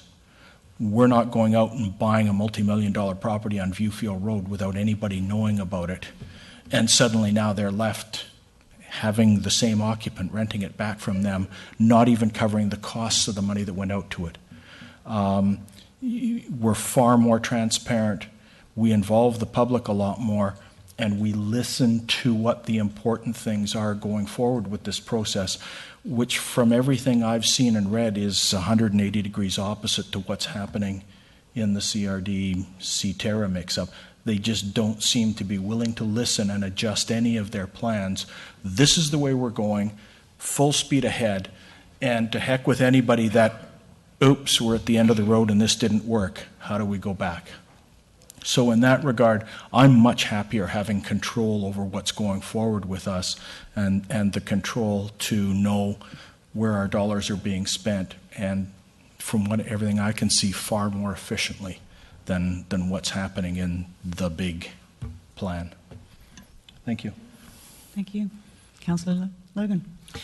Thank you, Madam Chair. And Gib, you actually summed it up very well, I thought. And although there may be a suggestion to hold off, quite frankly, I don't think the time is there for us to be able to hold off. And the CRD seems to be spinning their wheels like they have been for the last number of years, while Colwood seems to be getting some traction in this process. And I understand that trying to find some of the answers in terms of what grants are available are part of this report. It's part of doing the work, the background, and for Colwood, this is a real get serious moment, if you will. And this report will form part of the proof that will go into the proverbial pudding, so to speak. And Council has always been upfront and said it has to be of good value for the taxpayer, and if it's not, then that's not the way we're going to proceed. There has to be good value for the taxpayer, bottom line. So Council's had a lot of good discussion in the past on the pros and cons of going this route, and I think we're pretty supportive as a body of moving forward. The discussion and the reason why this was brought forward to this committee was to discuss the sole source contract, and so that's where I'm going to focus my questions on, Madam Chair. And so I've got a couple of them through you to the Director of Engineering. How can we be assured that there's no other company out there that can provide the work for a reasonable price, and that Aquatex is the one? You can't be absolutely assured of that. That's why the policy says what it says. My difficulty is that I'm proceeding under a number of small POs, which just to keep the thing going, and proceeding under a number of small POs looks like a violation of our policy in itself. And I don't think we want to stop what we're doing, because we've got the environmental work that's going to take a year to complete, and we have to proceed with it. So we need somebody involved with that.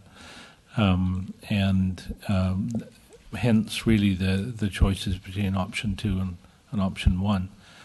Option 1 is, to look at the qualifications and the experience we've had with these folks, and primarily their enormous interest in the interests of Colwood, and as well as their huge expertise, and make the call to waive the policy. Option 2 is to say, no, waive the policy essentially in a different way. Carry on with the small POs until we can get through the RFP process, which, let's say, we could have completed by late September, and then make a decision on that. Thank you. And speaking of value for the taxpayer, I guess just trying to put things into perspective in terms of cost as well is what would be the cost to do the RFP process? And I'm talking about to draft it, the evaluation part of it, the awardment, and the effect on city services, because obviously that will take more than just you and perhaps the Director of Engineering and the CAO and other staff away from their primary jobs to get this thing going. Yeah, I mean, I'm thinking that if you gave it to consultants to do, you'd probably end up with something like $10,000 in time to go through the whole process. And although my hourly rate is not the same as a consultant, by the time you take in the full city costs plus the opportunity cost lost, because I could be doing something else useful, the costs, in fact, turn out to be fairly comparable. Thank you. Thank you. A few comments and a question. I love the comment about it's not rocket science. This is something that lots of other communities have done, and we've got a great example in our own backyard in Dockside Green. And I think the report that was done, I have not spent 5 hours reading it, but I have skimmed it very fast, and it is certainly very informative. I think I almost know what NTU is. But I like the approach that Colwood's taken. We're being very open to ideas. We're not trying to reinvent the wheel. We're trying to kind of learn as we go, get the information that we need.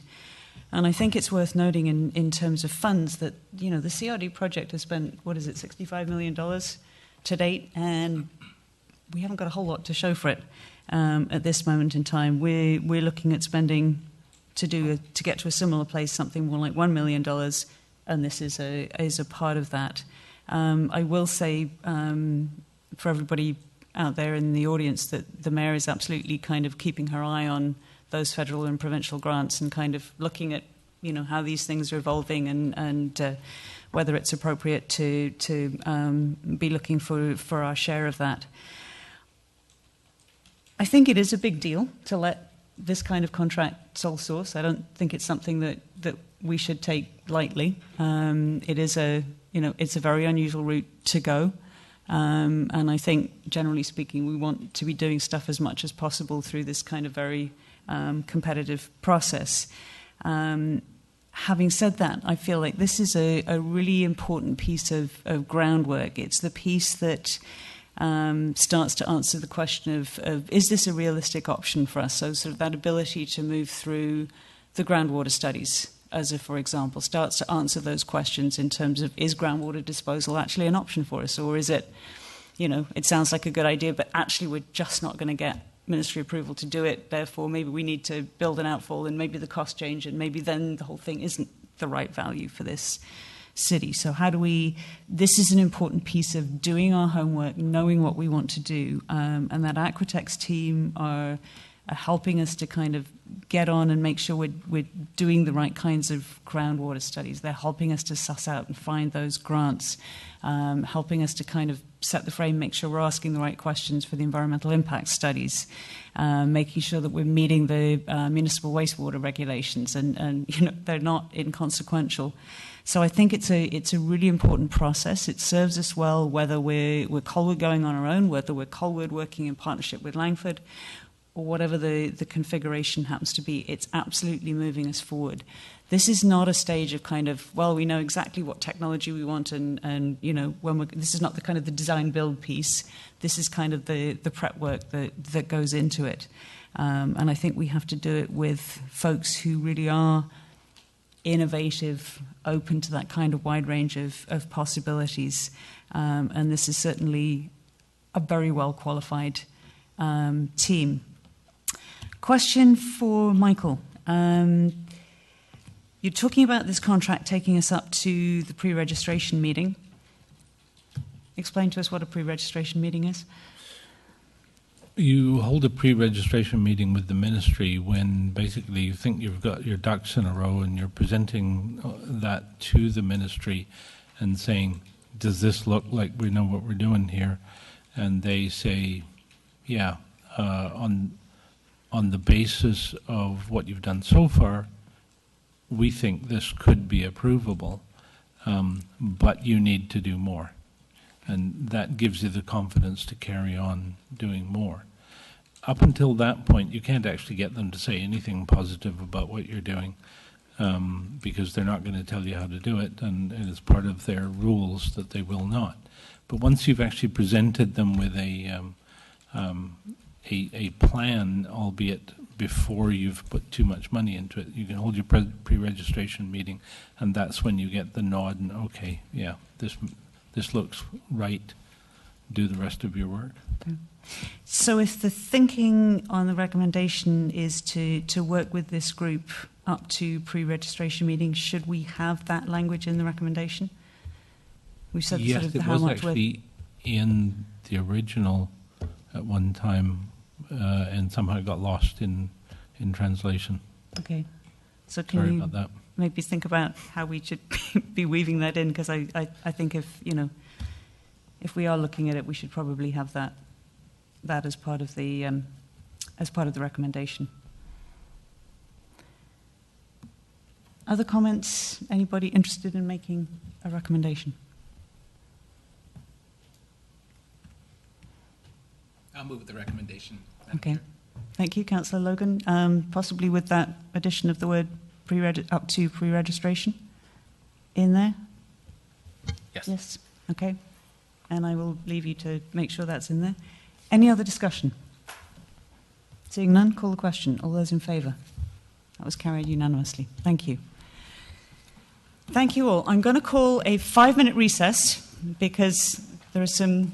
I know from experience those chairs are really hard and the washrooms are down the hall. But I will get going again about, 5 minutes, so 28 minutes after by that clock. No, you're...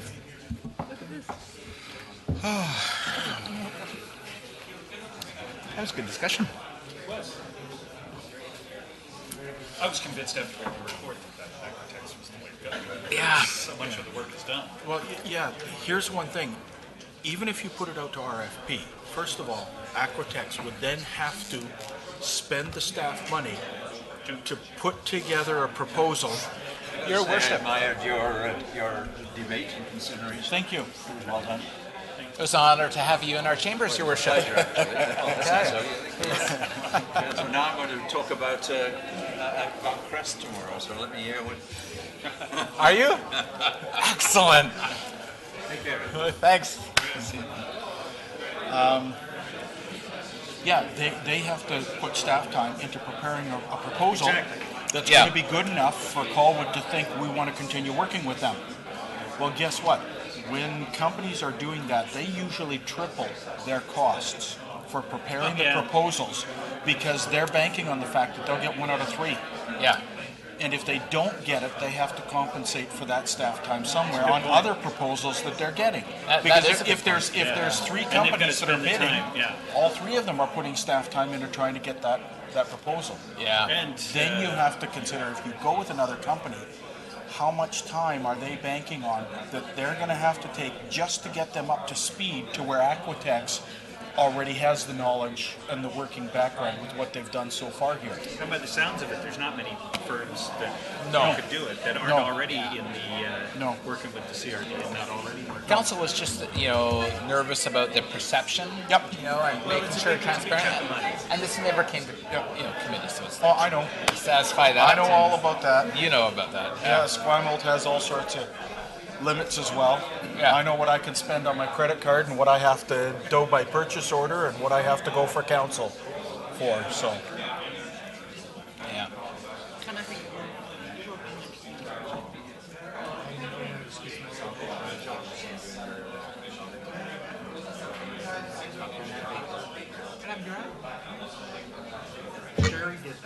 I believe that. I believe that. The question is, did you deserve it?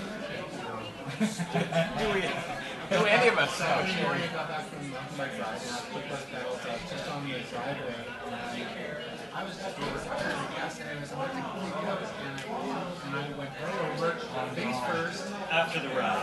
Broke the glasses, like the arm snapped right off, and I lose that. Luckily, it didn't wreck the glass. I was really looking for other glassware this week. It was rather embarrassing. I was looking around, nobody saw me. It happened on the trail. It happened on the trail. I thought we had some very good dialogue and discussion. Yeah. It was good to see about 36 to 40 residents. Yeah. Interesting, your comments. I could have used your arguments to counter the other. What's that? Your arguments to delay this and not rush could have been used to support going forward as well. The engineer is very clever and honest, and he's very succinct, and he's supporting a company that's obviously going to do that. And when you don't know, go and win. This is a bigger thing that companies are. I'm more appreciative of the fact that you listened to me, because 3 months ago he said he's going to be the project manager. And I said no. We're not firing him. You have other duties. You have other responsibilities. Well, sometimes in Alberta, we've got to take what is wrong here. So Where Colwood is lucky to have a guy like Mike. Yeah, we are. We're about accountability and transparency. And, don't get me wrong, I'm sure Bob Loudon is a great guy, but where is he in this whole process of accountability and doing the right thing? Well, I got to scour all the road I dropped before those treatment and bring it off. You're right. Colwood would become a destination for people to come in and see if it works the way it's supposed to. The plan. Yeah, see, I talked about going weddings on your sewage plant. Yeah, I heard that. I just want to come here and see how you guys do it. Actually make money. I don't know how many weddings are actually. I think there is a wedding book to talk about. Seashells can have tomatoes this big. Their blueberries are. Well, good job. Everything else and I hate salmon. Oh, that's good. That's great feedback. Yeah, thank you very much. Wow. I think that CRD is more than corrupt, right?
There you go. Before I get out, I only get 7 years left.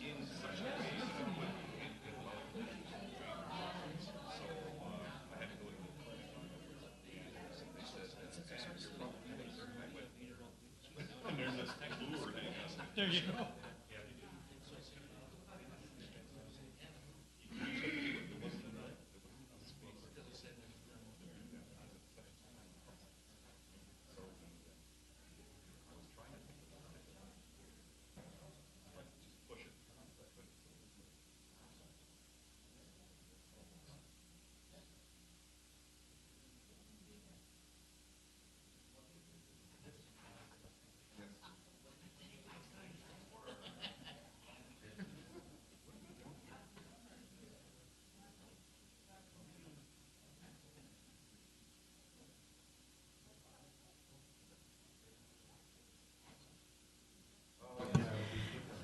Okay, folks, are we ready to go again?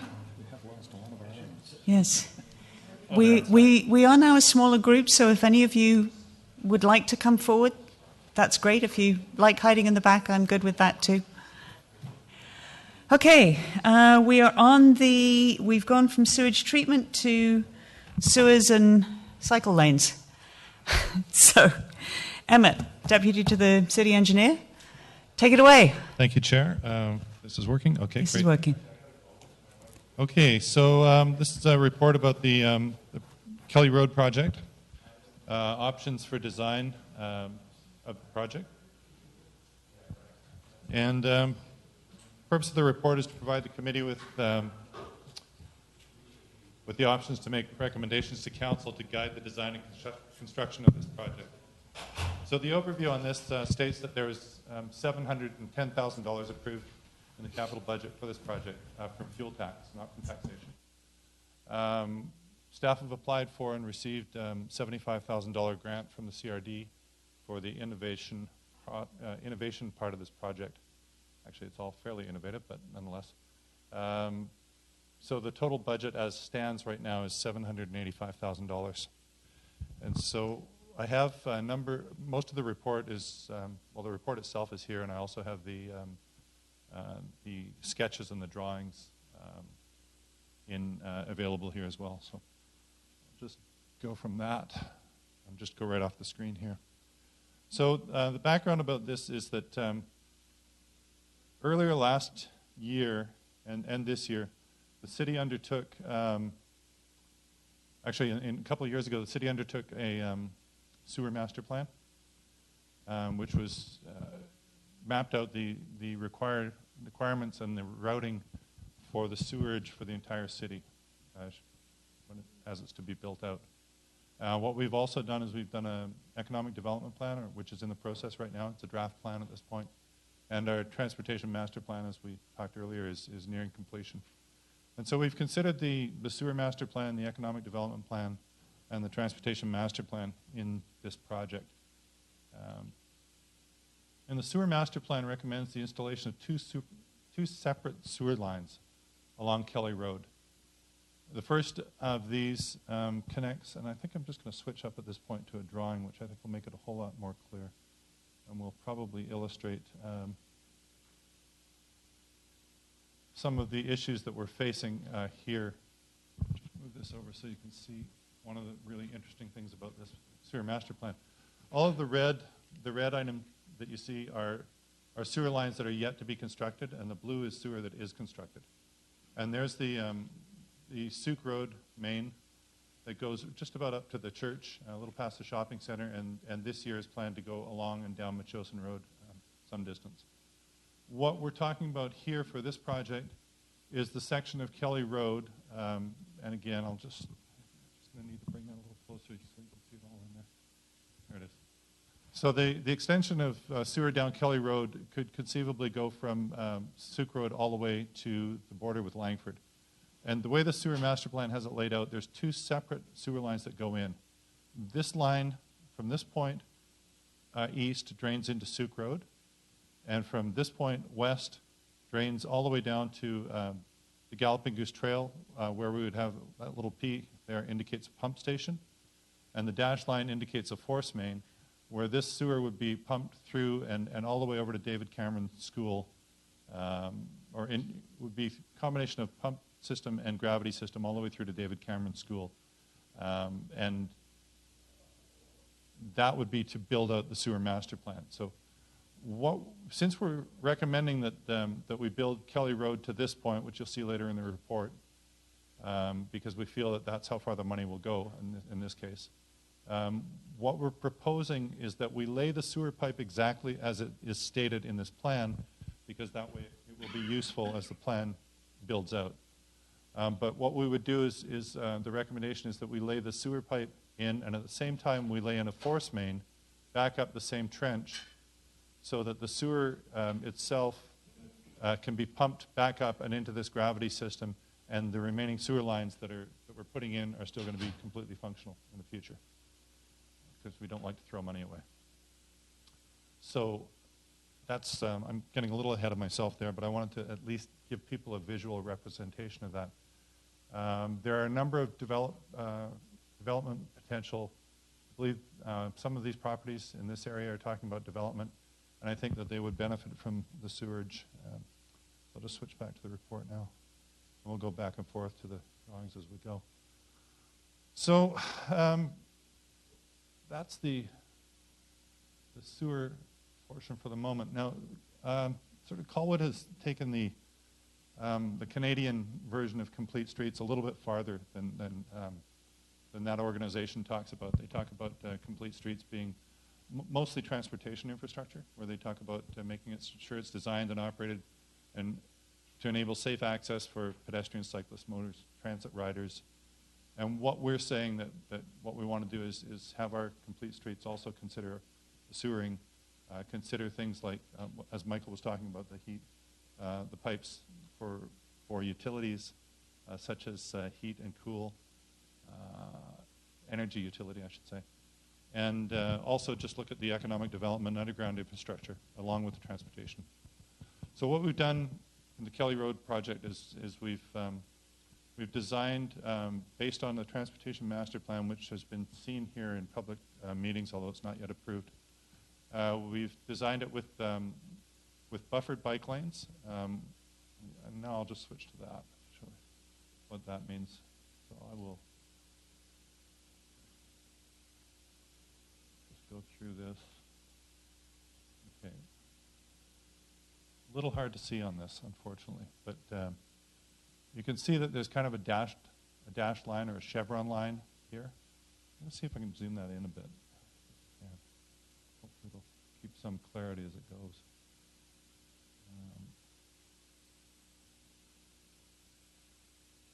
Yeah, that's not bad. Okay, you can see sort of one section of it there. What we have here is half a meter between the bike lane and between the vehicle lane, which is just, it's white paint, and it's two lines that are painted with a bit of a diagonal line painted in between. And this is this really helps with the safety factor for the cyclists, and it also helps to narrow the vehicle lanes so that which is kind of a disincentive to speeding, and it keeps the speed at a more reasonable level. There have been countless studies done that have shown that when you design a road like it's a highway, people will behave like it's a highway. In fact, you only need to look at Sioux Road to see that. People tend to go much above the speed limit there. So that's the general idea here on what we're doing with that. And then, if I can bring it back this level. There's 4 different sheets here. So what you see on the left there is Pickford Road here, and then the next sheet will carry on in this direction, and we'll go through 4 different sheets.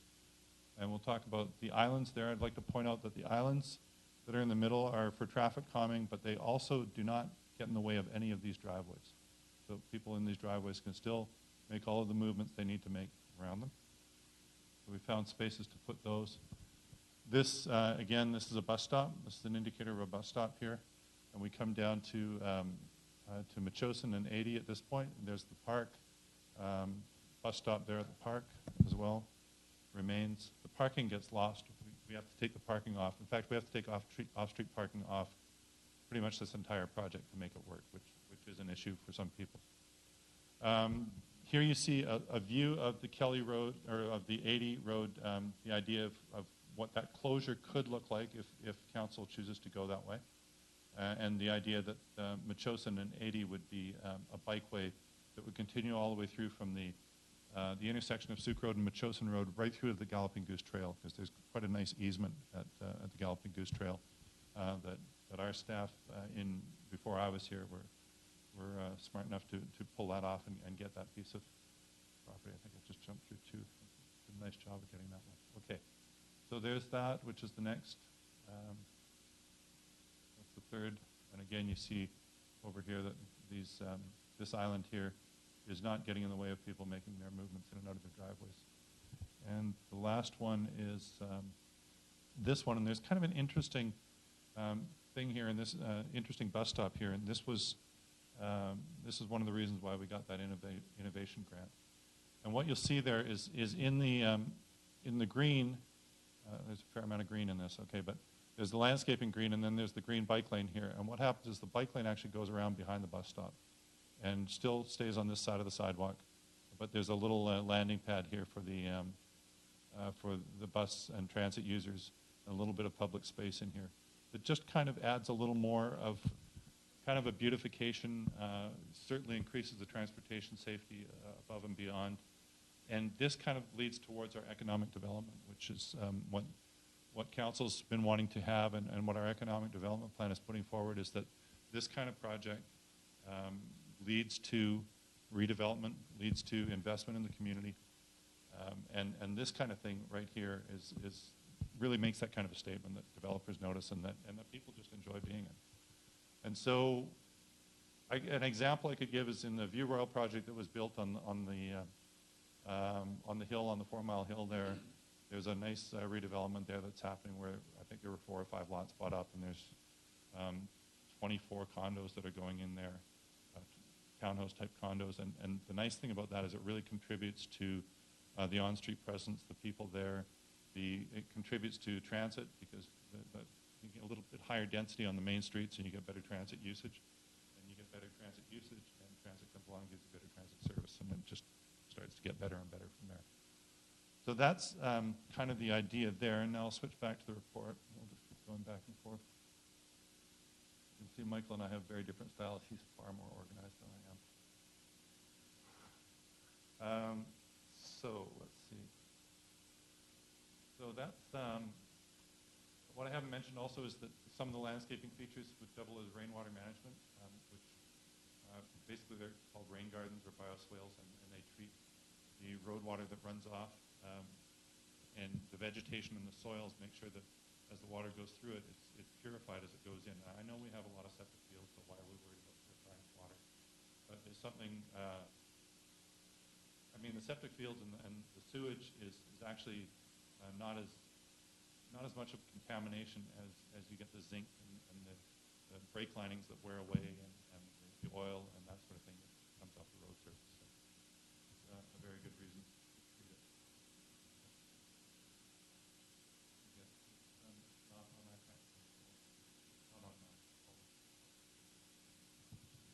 So also I have in here the street furniture and the public art, and we're looking at ways to get public art incorporated, including just something as simple as maybe stamping some of the sidewalk panels. I came up with a great idea there, stamping some of the sidewalk panels with just a little bit of a design or something that's inexpensive.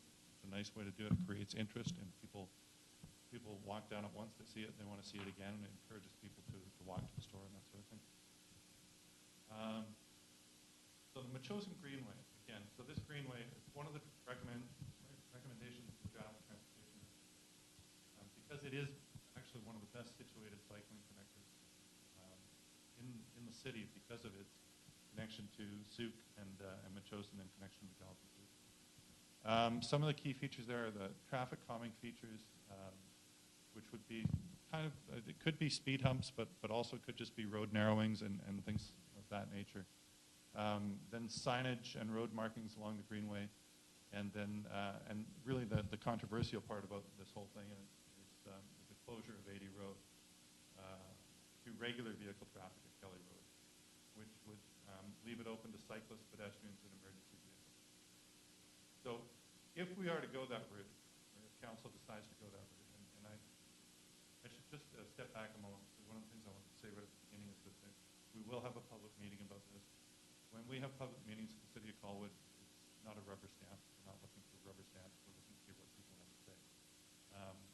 Someone who may or may not be here tonight sent in an email and gave us a great idea that we look for in things like public meetings. People come forward and give us ideas that we just haven't considered. By no means is this a slam dunk. At any rate, closing 80 Road, it does present some challenges for vehicular access. 80 and that. And that could be mitigated somewhat by upgrading the traffic signal in Souk and Mountain View Road. I've been out there and observed it, and I've driven it myself a number of times, and it's really difficult to get out of that. Souk Road. For some reason, the visibility is not as good as it could be. This signal upgrade, I've been out with our electrical contractor. It's a pretty inexpensive upgrade. The two main poles that there are on Souk Road for both northbound and southbound Souk Road would not need to be changed. The signal heads wouldn't need to be changed. It looks like we would have to add in one signal pole, two new signal heads for green, yellow, and red, possibly remove one of the ped crossings for safety and keep the other one. Emmett, can I just interrupt you for a second? For anybody who doesn't have a copy of the report, it is available online. So all of this stuff is, sorry we didn't have enough, it ended up being a very large package tonight, so we tried to save a few trees and not print too many copies. But it is all available online, so if you need to kind of go back and check on any of this, it's all there. Just wanted to make sure people knew that. Thanks. So, let's see, what do I want to say about that? Also, I guess also just the fact that we're going to improve the pedestrian and cycling connectivity is also mitigates the closure to some degree. But again, there are some people that will not like that, some people that will like it. And then the 80 road closure, it's intended to be a significant public space, which again leads to the economic development and that sort of sense of space that we want to have in Colwood, and we want to get to that place. And what we did is we looked at what's been done in other municipalities, and the City of Vancouver, although it's a big city and in many ways doesn't have a lot in common with Colwood, they seem to want to bring things down to more of a neighborhood level there in many ways, and what they're doing in places like the West End, and you can Google Map this or Google Earth this, is they've closed many of the road sections. And what they've done with those is they've made them very walkable, very bikeable. And we think that the design we've come up with here, that the City of Vancouver will be looking at it and saying, look at the way Colwood design. But anyway, maybe we'll see where that goes. So the other issue, again, is some other issues are renaming of Machosen Road. And I've spoken with a number of staff here and a number of residents who said that it's one of those things that seems to be common to the City of Victoria and the overall City of Victoria is that there's, or the District of Victoria, that there's roads continue. Lockside Drive is a great example. There's a Lockside Drive here and another one there and another one there. And there's really no connectivity through to Machosen. So the idea is possibly to name it to something like Machosen Greenway or name it to something that maybe has nothing to do with Machosen and more to do with Colwood. But at any rate, I know that there will be issues around that. But that's just another thought that we're looking at. So considering the consideration of the underground infrastructure, this includes the sewer, electrical, communications, storm drainage, the heat utility. It's advantageous in the long run to install the sewers in Kelly before the improvements to avoid excavating. We're very sensitive in the city to people saying, you just take this road up 3 years ago. Why are you taking up putting pipes in the road? We want to not do that. We want to put the pipes in now. So again, this is an economic development component to putting the sewers in now.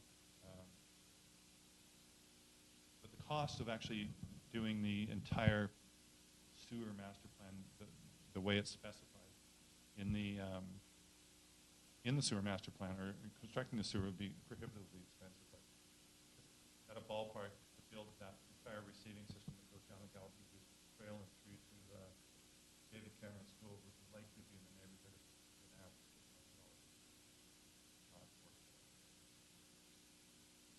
So we have some options that we'll get to shortly for that. Phasing of the project, this project could be split into phases with possible closure of 80 Road and the upgrades at Mountfield soon, being deferred to the 2015 budget cycle.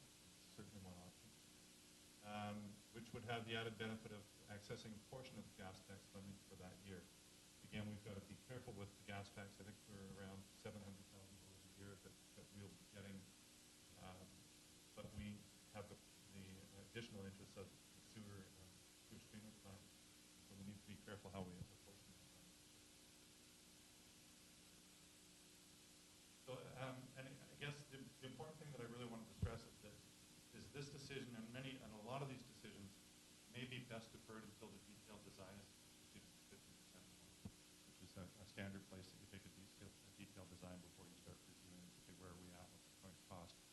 at that point, we'll be able to get an idea of what all of our options are. And at that point, we'll bring it back again to committee for recommendations to council.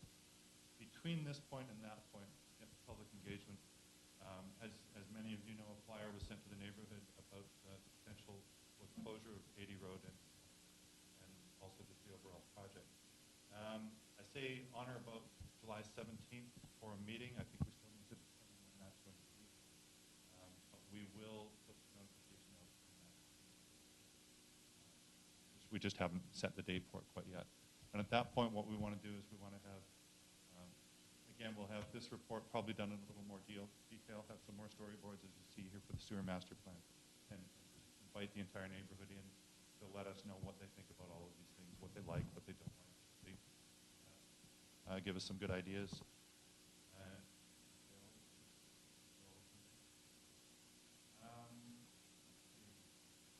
I have the options down.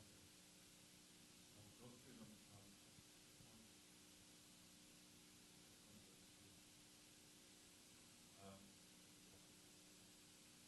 So I'll read the first one and then just tell you the difference.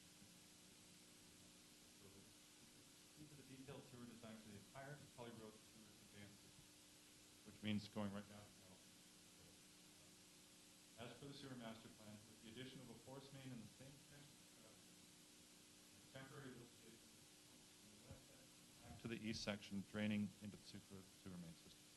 So the only difference you're going to see between this and the next one is right there. Add a temporary lift station. That's recommendation 1. Recommendation 2 is the sewer lift station is specified in the sewer master plan, and everything else remains the same in this. The difference, of course, being that the temporary lift station would be much less expensive than the lift station, which we believe would be in excess of $500,000.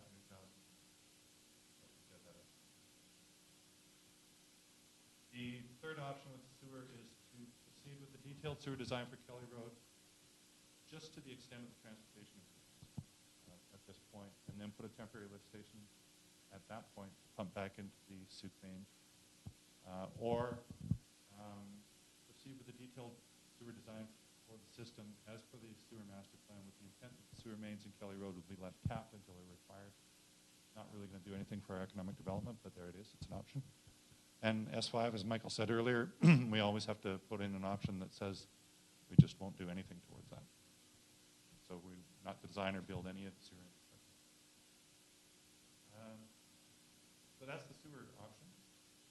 Transportation option, Road 1, R1, is to proceed with the detailed project design to Pittsburgh based on the concept design as presented to the committee and subject to further input at a public meeting held later this month.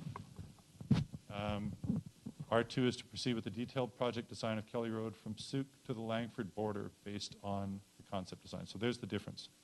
That we would just go to, what does it say, just to Pickford in R1. In R2, we'll say, let's proceed with the detailed design right to the Langford border.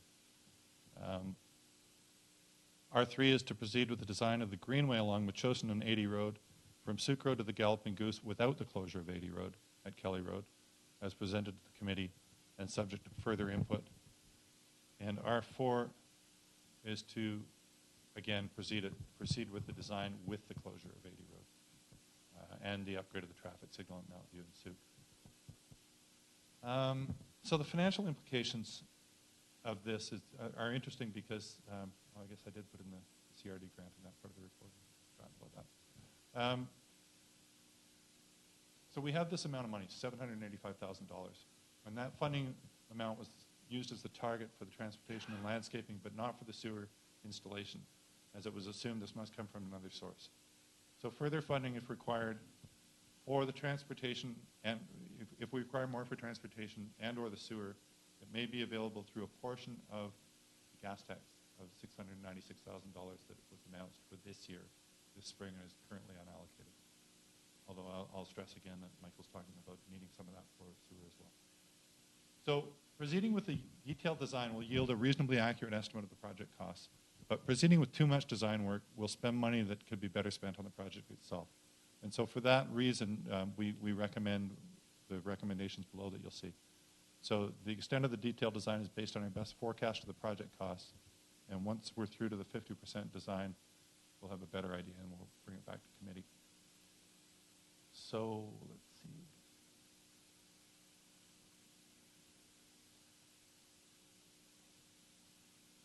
Right, we can't present options for the funding until we really know what that cost is going to be, and the design will yield that information for us. So the recommendation is that we proceed with the detailed design of the Kelly Road sewer conveyance system as per the sewer master plan, just as far as Pickford Road, with the addition of a force main in the same trench as the gravity main and a temporary lift station that will pump from the west section back to the east section draining into Kelly Road. Excuse me. And proceed with the detailed project design of Kelly Road from Souk Road to Pickford Road only, based on the concept designs as presented to the committee and subject to input at the public open house to be held later this month. To proceed with the design of the greenway along Metchosin and 80 roads from Souk to the Galloping Goose with the closure of 80 Road. I'll explain why I did with the closure of 80 Road in a moment. And the upgrades of the traffic signal at Mount View and Souk Road, and subject to input at a public open house later in July. And hold a public meeting in the Kelly Road neighborhood in July 2014 to allow all members of the public to provide comments on the proposed projects and bring back the public comments, and invite comments from the public at a public meeting on the concept of renaming at that public meeting Metchosin Road to Metchosin Greenway or whatever other alternatives there could be. I just wanted to go back to why I have in there to show the closure of 80 Road right now, and it's basically because it's not a big cost for us to design that. In the overall bit of the project, we're not going to specify what. It's just not a big cost in terms of the overall design of the project. So, but I'll leave it there, and that's the report. Great, thank you very much. I'm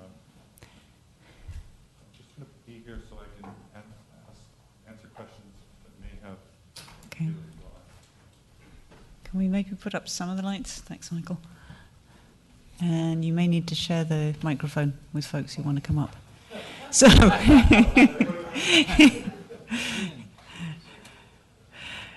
so usual process. If you can do the name and address, please, and Ian Walker. Make sure you ask the tough questions to him. Ian Walker, 736 Kelly. I guess being one of the unfortunate people living on the other end of Kelly Road, where I can throw a rock and hit the sign welcoming me to Langford, we weren't given pamphlets for the open house or the discussions on what was happening. And I can speak on behalf of my neighbors in that block. We have not received anything.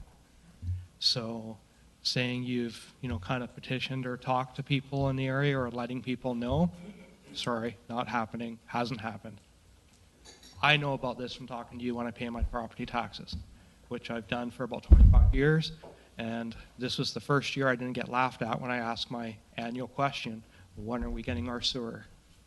So thank you for not laughing this time. I was quite excited about this, but the more I see of it, I actually have to speak against virtually every aspect of it. And I do like my city. I'm a property owner. I'm a business owner. I'm a suite owner. I pay multiple fees every year, as I have for a long time. So first issue is the fact that, the sewers are going to end at Pickford, basically, is sort of the proposal, and depending, I guess, on the input from everybody, may or may not change, but realistically, it'll probably end at Pickford. So again, the other half of Kelly Road gets ignored, plus a couple side streets that, again, feed into sort of the Colwood Estates. That's problematic to me. It's even more problematic when I hear that you're going to Pickford because you're going to pick up potential developments. So it offends me that the city would be looking at potential developments or renovations or whatever over existing property taxpayers. So that kind of actually offends me, that statement, whether it happens or turns out that way or not. It offends me. Potential versus existing. So second issue would be, I get the fact of trying to reduce traffic and slow the road down. I've lived there for 25 years. But, you know, at the end of the day, we also have to realize this is a pretty major thoroughfare of Colwood, whether we like it or not. And I think you're going to piss off a lot of people by narrowing the streets so much, taking up a lot of the green space that everybody that lives along Kelly Road is used to. The bike lanes, I'm not opposed to bike lanes. I bike myself. You know, I have a brother who used to race bicycles very competitively worldwide. Not opposed to them. But we also back onto the Galloping Goose, which is pretty much the major bike lane. And there's multiple entries and exits from the Galloping Goose, which get you to Kelly Road through that full span. Now, once you get closer to Souk Road, granted, yeah, you might have to come in a block or so, or a block and a half, but to the average cyclist, they're probably still going to ride the Goose before they ride Kelly Road. So I'm not totally convinced on the need of bike lanes, or at least the need of bike lanes on both sides of Kelly Road. I think there's a compromise, whether it's feasible or not, but it just concerns me. And ever since I talked to him paying my taxes, the issue about the parking. Losing parking for Kelly Road. Now, based on this, it's probably going to be years before you get down to my end of the street, so I could care less. But I drive up Kelly Road every day on the way to work, and, you know, since I've talked to you, I've actually kind of been taking a mental note on how many people actually rely on that space, the public space to park, whether it be their own vehicles, their business vehicles. From Pickford to Souk Road, there's quite a few business people that live along there that park business vehicles. I don't think most of us are opposed to that. To me, it doesn't make it look ugly. You know, I'm actually happy to be able to use some of their services. But when you look at the amount of vehicles that use that space that don't have the space on their property, you're going to be offending a lot of taxpayers' base. And I think that's going to be an issue for you as well. So the more I look at the project, the more I become opposed to it and offended by it. I think it's great that we're talking about and looking at it, but I think we're a long way away. And I think we've missed the mark on this. I think you're going to offend more residents than you're going to please. So it would be nice if you could get the pamphlets we're talking to the other half of Kelly Road so the rest of us can come out. And get the date, you know, put into stone so we can actually start talking about it. And as people come and knock on my door and have done for years, and the last one just a couple weeks ago, you know, whether I would sign up, you know, a supporting petition for sewer. I'm ready to sign up. I'll sign up today. I'll give you the $9,000 tonight. I'm ready to go. But this plan has got a long way to go. So that's my feedback. Thanks, Ian.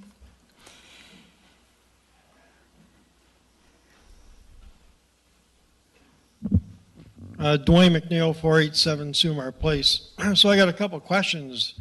How do they see the street parking that will disappear? How do they foresee that'll be dealt with?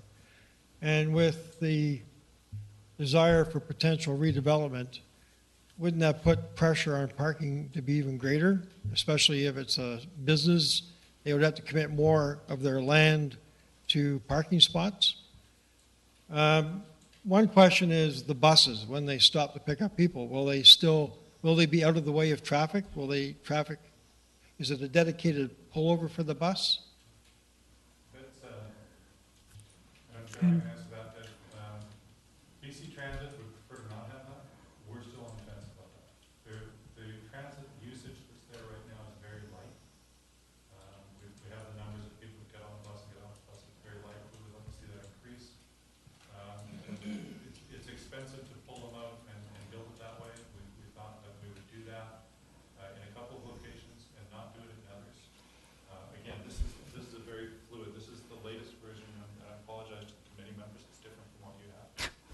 This is the latest. It's hard to keep up. But it's fluid and it's changing.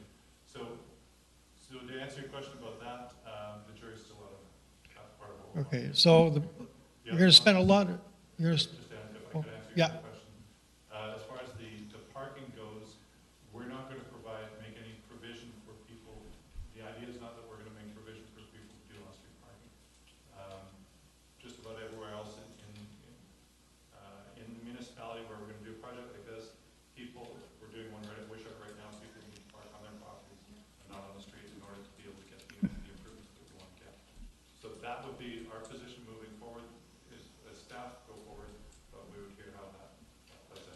Okay, so this is a lot of money to redevelop Kelly Road and beautify it and all that. And yet buses will still block cars from going through to stop and pick up people, which kind of is, why do it at all, right?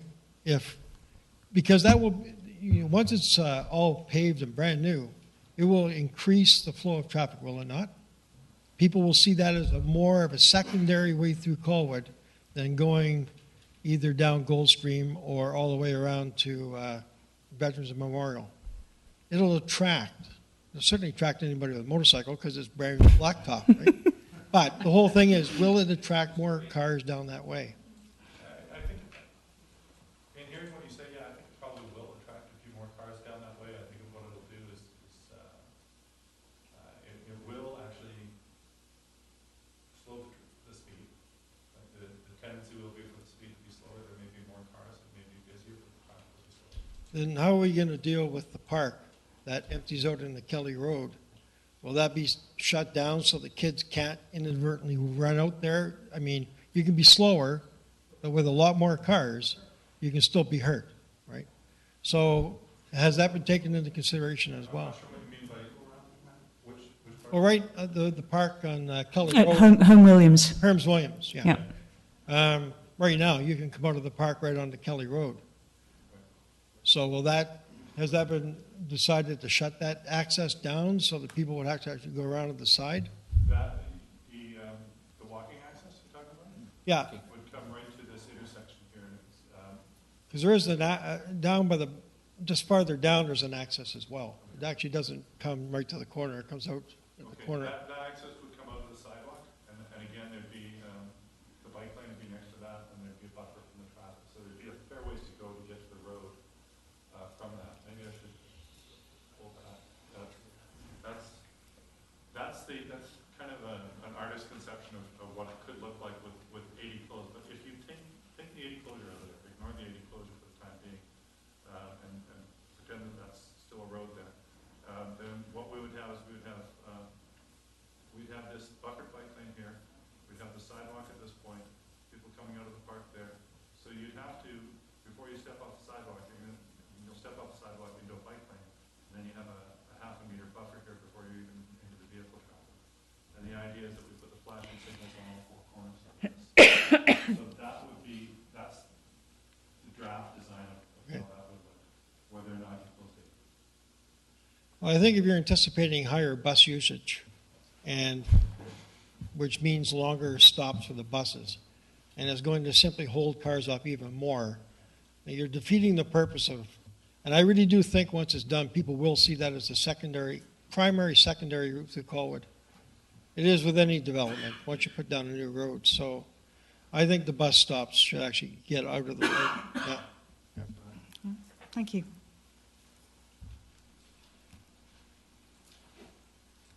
Hi. Good evening, Madam Chair. Wayne Ferricks, 3405 Rockwood Terrace. Although I don't live in that area, I live just up around here. I'm a frequent commuter through Royal and Esquimalt, both down Formal Hill and down Esquimalt Road, where they have these wonderful planted meridians, which in my view are nothing more than an absolute pain in the butt. On probably in the last 6 months, on a minimum of 6 occasions, I've been trapped by one of those with an emergency vehicle directly behind me and cars all around us. I can't get out of the way other than to drive on the sidewalk. As far as I'm concerned, they are more of a safety concern than they are of an aid to the community. Thank you. Okay, thank you. Emin, have you had conversations with your team about, if there are cars going down and there's an emergency vehicle going past? No, but yes and no. We have to discuss the possibilities of, or the actual distance that we have between the bike lane here and the buffer. And what you have there is you have a 1.8 meter bike lane and a 0.5 meter buffer, which is 2.3, which is just about a parking. Okay. Parking lane width. I believe 2.5 is the standard parking lane width, which is bigger than most cars. So there is an opportunity there to pull over into that for emergency vehicles passing. In View Royal, the bike lanes down the hill are 1.8 meters, which is a little bit tight. Up the hill, they're 2 meters. Still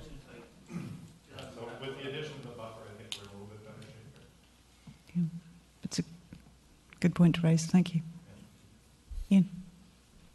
So if I heard right as well. Do you mind coming to the mic, because it just makes it easier for Nora when she's making notes? You want my name in?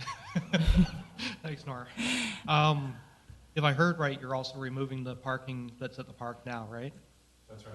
So again, I urge my fellow councillors here, when you drive up and down Kelly Road, have a ponder at the park next time you drive by and see how many cars are there and how many people drive to that park and use that park and park with their great little children. That park is an attraction. People come from all over, and again, you're going to be removing the parking for the people that use the park in our community. So another consideration. Start wandering, start watching as you drive up and down Kelly Road for the next couple weeks until the open house, and just take all those mental notes from my first speech, and I think you guys will be shocked. Thanks.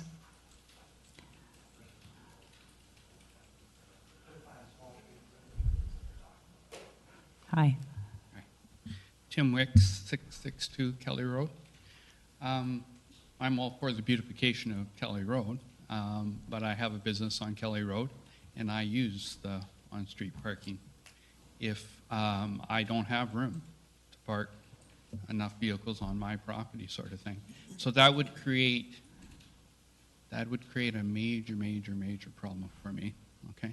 And I also agree with the gentleman there that a lot of the people that come to that park are driving there, and we walk that area quite a bit.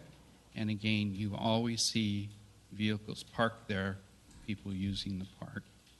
And so that's, the parking for me would be a big thing. Okay. Thank you. Probably mentioned, Chair. Yeah, absolutely. The idea is to have the parking relocated down the side street with or without this closure. And what we would do is enhance the parking down the side street. People would obviously have to come around through from behind Pickford Road or take the detour around if 80 was closed. But one of the concerns that we have with this parking here at the park is when you do take your walk down there and have a look at it, you'll see that the parking in the bus stop and the walkways are, there's a lot going on in there, and it's not managed very well at all, and it's kind of scary in terms of us looking at it from a transportation engineering point of view as to what sort of thing could happen there. So we'd like to clean that up one way or the other. The question is, do we keep the bus stop or do we keep the parking, the park? And so, again, more things to consider. Thank you. Hi. Lance Chope, 2047 Souk Road. My thing, this traffic calming, it just doesn't work. You'd be way better, I think, to put speed humps there if you're going to slow traffic down. People don't slow down. You go up 4 Mile Hill and you see people zipping up there 60, 70 miles an hour, or 60, 70 kilometers an hour. You see it in Esquimalt on Craigflower there. People are just zipping along. It's a 40K zone, and the only way to get people to slow down is to shake the crap out of them, you know? So really, that's it. So if you're going to slow somebody down or slow people down, that's the way to do it. Thank you.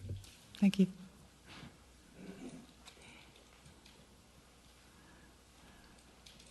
Hello. Hello, Sophia Day, 3546 Charlie Place, and gosh, this isn't working very well tonight. Just wanted to bring a couple of things to your attention, basically from the Intermunicipal Advisory Committee on Disability Issues, because there are a few needs that people with disabilities have that sometimes we tend to forget about. There was some talk about stamped concrete. Not particularly popular. We did a review 6 years ago with IACTI looking at different surfaces, and especially the brick paver sidewalks can be very problematic, because if you're rolling in a wheelchair and you have any sort of spinal cord type issues or even MS, it causes a lot of interruption with your nerve receptors. So it's problematic.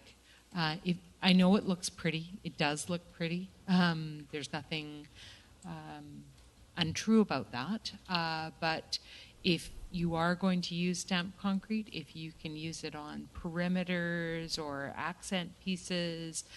And I just wanted to say that the sidewalks at Carindale with the gardens next to them, I think they look very attractive, and they're very good for people in wheelchairs because of the smooth finish on the concrete. So that's a very good way to make it look attractive and still work for that. Also of a real concern for people with disabilities is the parking at the park, because that is an accessible playground at the park. So it's quite critical, and it's something that we did with the user-friendly trail guide, was looking at parking requirements, and that a number of group homes come to accessible areas like that, and they tend to have longer vans so that they can fit more wheelchairs in, so they need a lengthy parking spot that they can get into. And the bus stop, that particular bus stop right by the park was one that was at least 2 years ago being used regularly by the girls in wheelchairs on their way to Belmont School. And I know because my daughter was really complaining about how long they took to get on the bus because she was always, barely on time for school. And that was their on and off spot. That does change. And in terms of bus service, we do know there is a real lack of service going, think really hard about what direction that is, towards Sewage Road, to say that, because there's very, very few buses that are being routed that way by BC Transit. We'd love to see more of them. There was a petition that was circulated to bring more bus transit back along Kelly Road. And even transit doesn't, like the transit drivers aren't aware. I was just talking to a resident the other day who had a cranky bus driver, and she had to tell me about that, which included not wanting to give her her transfer for Kelly Road because he didn't think there was a bus coming. But when she got around the corner, there was the bus that she was hoping to catch. So, she had 2 blocks less parking. So it's just, I know transit is kind of in flux, and I think we have to support infrastructure to, for what we want to have there, knowing that sometimes that may not be there for a while. And the other part was your bus stop that you had up there with the cycle lane curving in and the bus stopping out on the road. Back up one, that one. Somewhat problematic. This was something that I actually looked at when they were considering the bus changes for Douglas Street downtown. And it was a big issue with a person with a disability getting off of a bus and then crossing another lane of traffic. So when you're crossing a bike lane, that is another lane of traffic. I mean, that's so I think from the perspective of the person getting on and off transit, it would be better to have the bike, which is faster than a pedestrian, staying with the traffic. That was all my points. Thank you. Good points.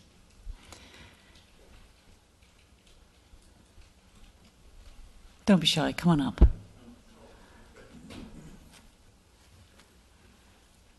My name is Daryl Roth from 252 Seafield Road. I'm sorry I missed the very beginning of your presentation. Could I ask you just what the overall vision of the enhancement of Kelly Road is? Is it to encourage development in the area? Is that the idea? That would be a part of it.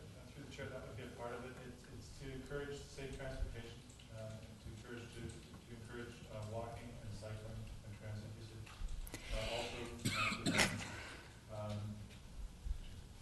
economic development and also redevelopment. Neighborhoods go through redevelopment, and they tend to choose places where infrastructure exists. And the sewer is part of that for the redevelopment. I mean, I also am a rental property owner on Kelly Road. My other question would be why exactly in this phase you would limit it to the Pickford Road, like stopping at Pickford Road? Is it just mainly economics, or? It is economics, and council committee and our council could recommend and decide that we want to take it all the way to. Okay. All right. Well, as a like a property owner on the other side, directly just opposite of Pickford Road there, at 702, 704, up to 708 Kelly Road, I would strongly encourage you, even at this time, to consider extending the sewer further down the road. And, you know, if I had my choice, you know, allocate more funds towards the sewer rather than the beautification. I actually don't understand the 8A road closure there, or why that would be closed. That doesn't make a lot of sense to me, but I would still strongly suggest more of the beautification along the entire stretch, and advocate for sewers as far as you can go under the present funding arrangement, and try to do as much of it as possible right now. Okay? Okay. Thank you. Thanks. Hi, Bill Randall from 686 Donovan. Just a couple questions. Do you have a plan design timeline?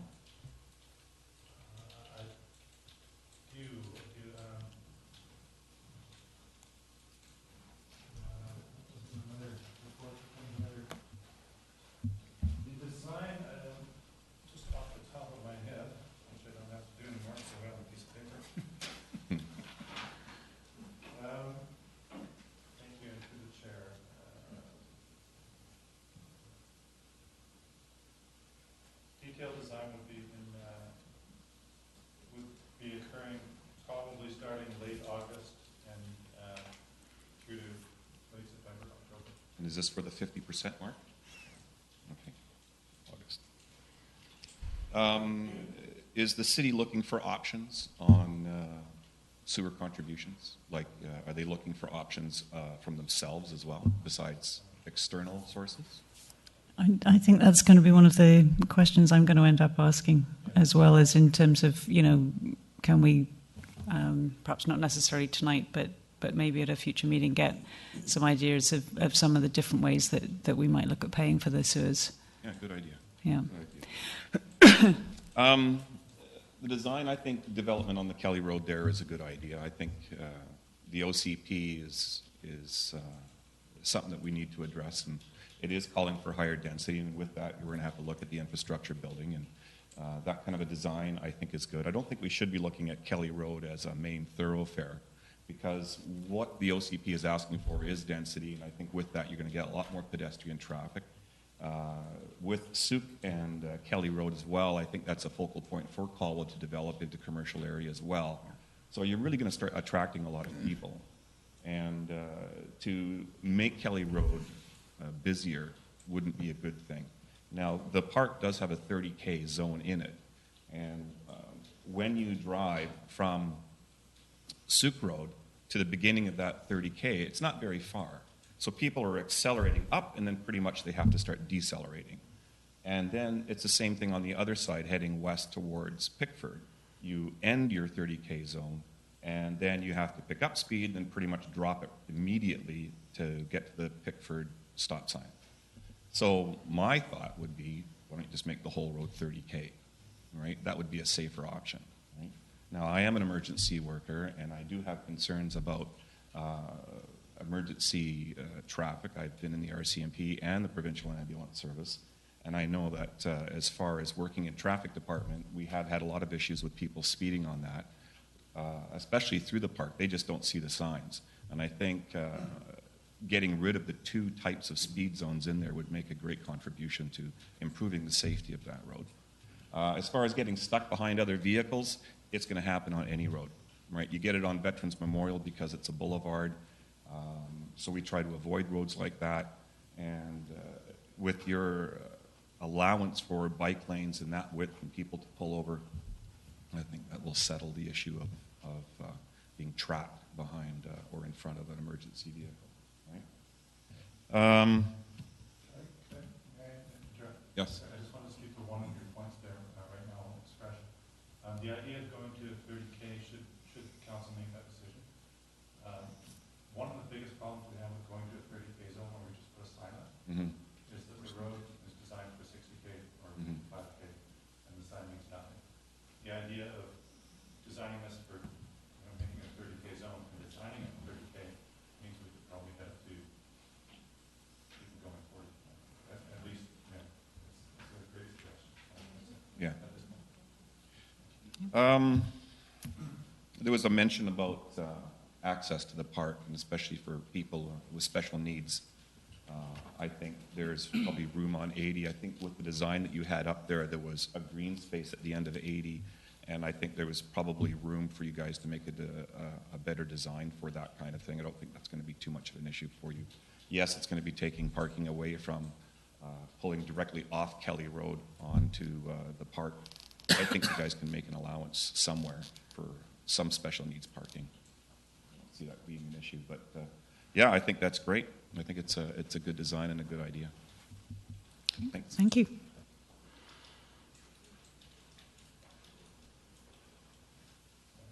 Go for it, Emmett. Nobody's coming forward. I just wanted to say that regardless of the, thank you for that first of all. Excuse me, regardless of the closure of 80 Road or not, I'm getting the sense that that's a good idea for us to get that parking down that side of the street and make sure that that entrance is very accessible. And I would work with you, Councilor David, to see how we can do that if we end up with parking down that side. Because I think we want to get it away from the bus zone and that kind of model that's happening. Is there anybody else? I'm conscious of time. Again, I know those seats are hard.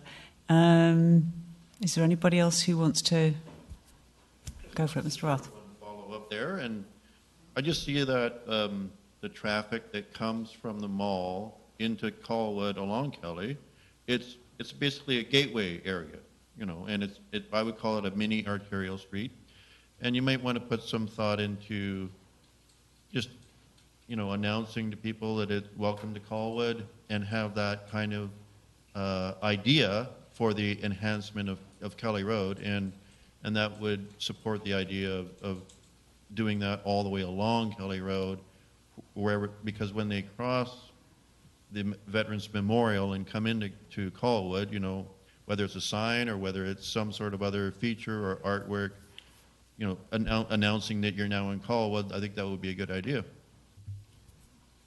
Okay, thank you. Michael. In another municipality not too far away, we had... Who shall remain nameless. We had streetscapes like that, and that notorious spendthrift Stu Young decided that we would spend $1 million per kilometre to make the place look beautiful. We built sidewalks, bike lanes, and he more or less said, build it and they will come. And boy, they sure came. Thank you. Okay. I'm going to bring it then to committee. That was great. I heard a lot of concerns raised, suggestions, some folks in favour of some of this, some folks with, concerns around various bits and pieces. I think that was a good conversation. And I certainly don't want to shortchange conversation on this side of the table, but I'm sort of, for myself, I'm hearing loud and clear that kind of public meeting and that next opportunity to kind of have that conversation with you, all of your other neighbours who aren't there or aren't here tonight, and an opportunity to kind of discuss out some of those issues is certainly a direction it looks like we're going. Committee. Gib, go for it. I have a number of questions / concerns, and I guess I'll start with the sewer first. From the recommendation that while the pipes are going in the ground, that we run a second pipe with a temporary pump station. I believe the recommendation was from Pickford to go back to the connection at Kelly Road beside the Hatley Plaza to hook into the main on Souk Road. Can you refresh my memory what the cost of that temporary pump station would be? We thought it would be in the neighborhood of $100,000, which all of the equipment would be recoverable. Okay. And the reason why I have some concerns with that, that's a pretty big single chunk to be putting in there when at this point in time we don't necessarily have the development or the requests to hook in, unless when it's there, we simply put the hole in the ground and have it prepped and ready, so that when we get sufficient applications coming in, that the majority of the costs of the pump be put in place. I'm more in favor of just making sure that the lines are in the ground, so that they can be used to hook into that, rather than spending a big chunk of money on a pump at this point in time that may not necessarily be needed for a number of years. My second concern is on the parking. You are removing parking on both sides of Kelly Road, and you've got a number of residences there that have home-based businesses that the people are presently using the parking, and you're going to go from parking on both sides to parking on no sides. And I can really see it becoming a parking problem on all of the other side streets that, not that there's a ton, but on the side streets that get into Kelly, which also leads to my last concern, which is the closing of 80 Road. To me, that's an awful long stretch that you're going to have to go around if you're trying to get from Kelly up into the Mount View area. You have to do one or two things. You either have to go all the way back to Pickford, up, and then come back, or you have to go on to Souk Road through what would be two sets of traffic lights. And I really think we want to discourage as much as possible people having to go out onto Souk Road for one block in order to make a couple of turns, because that's a pretty long stretch that you're now going to have no access between the two blocks. I support the cycling.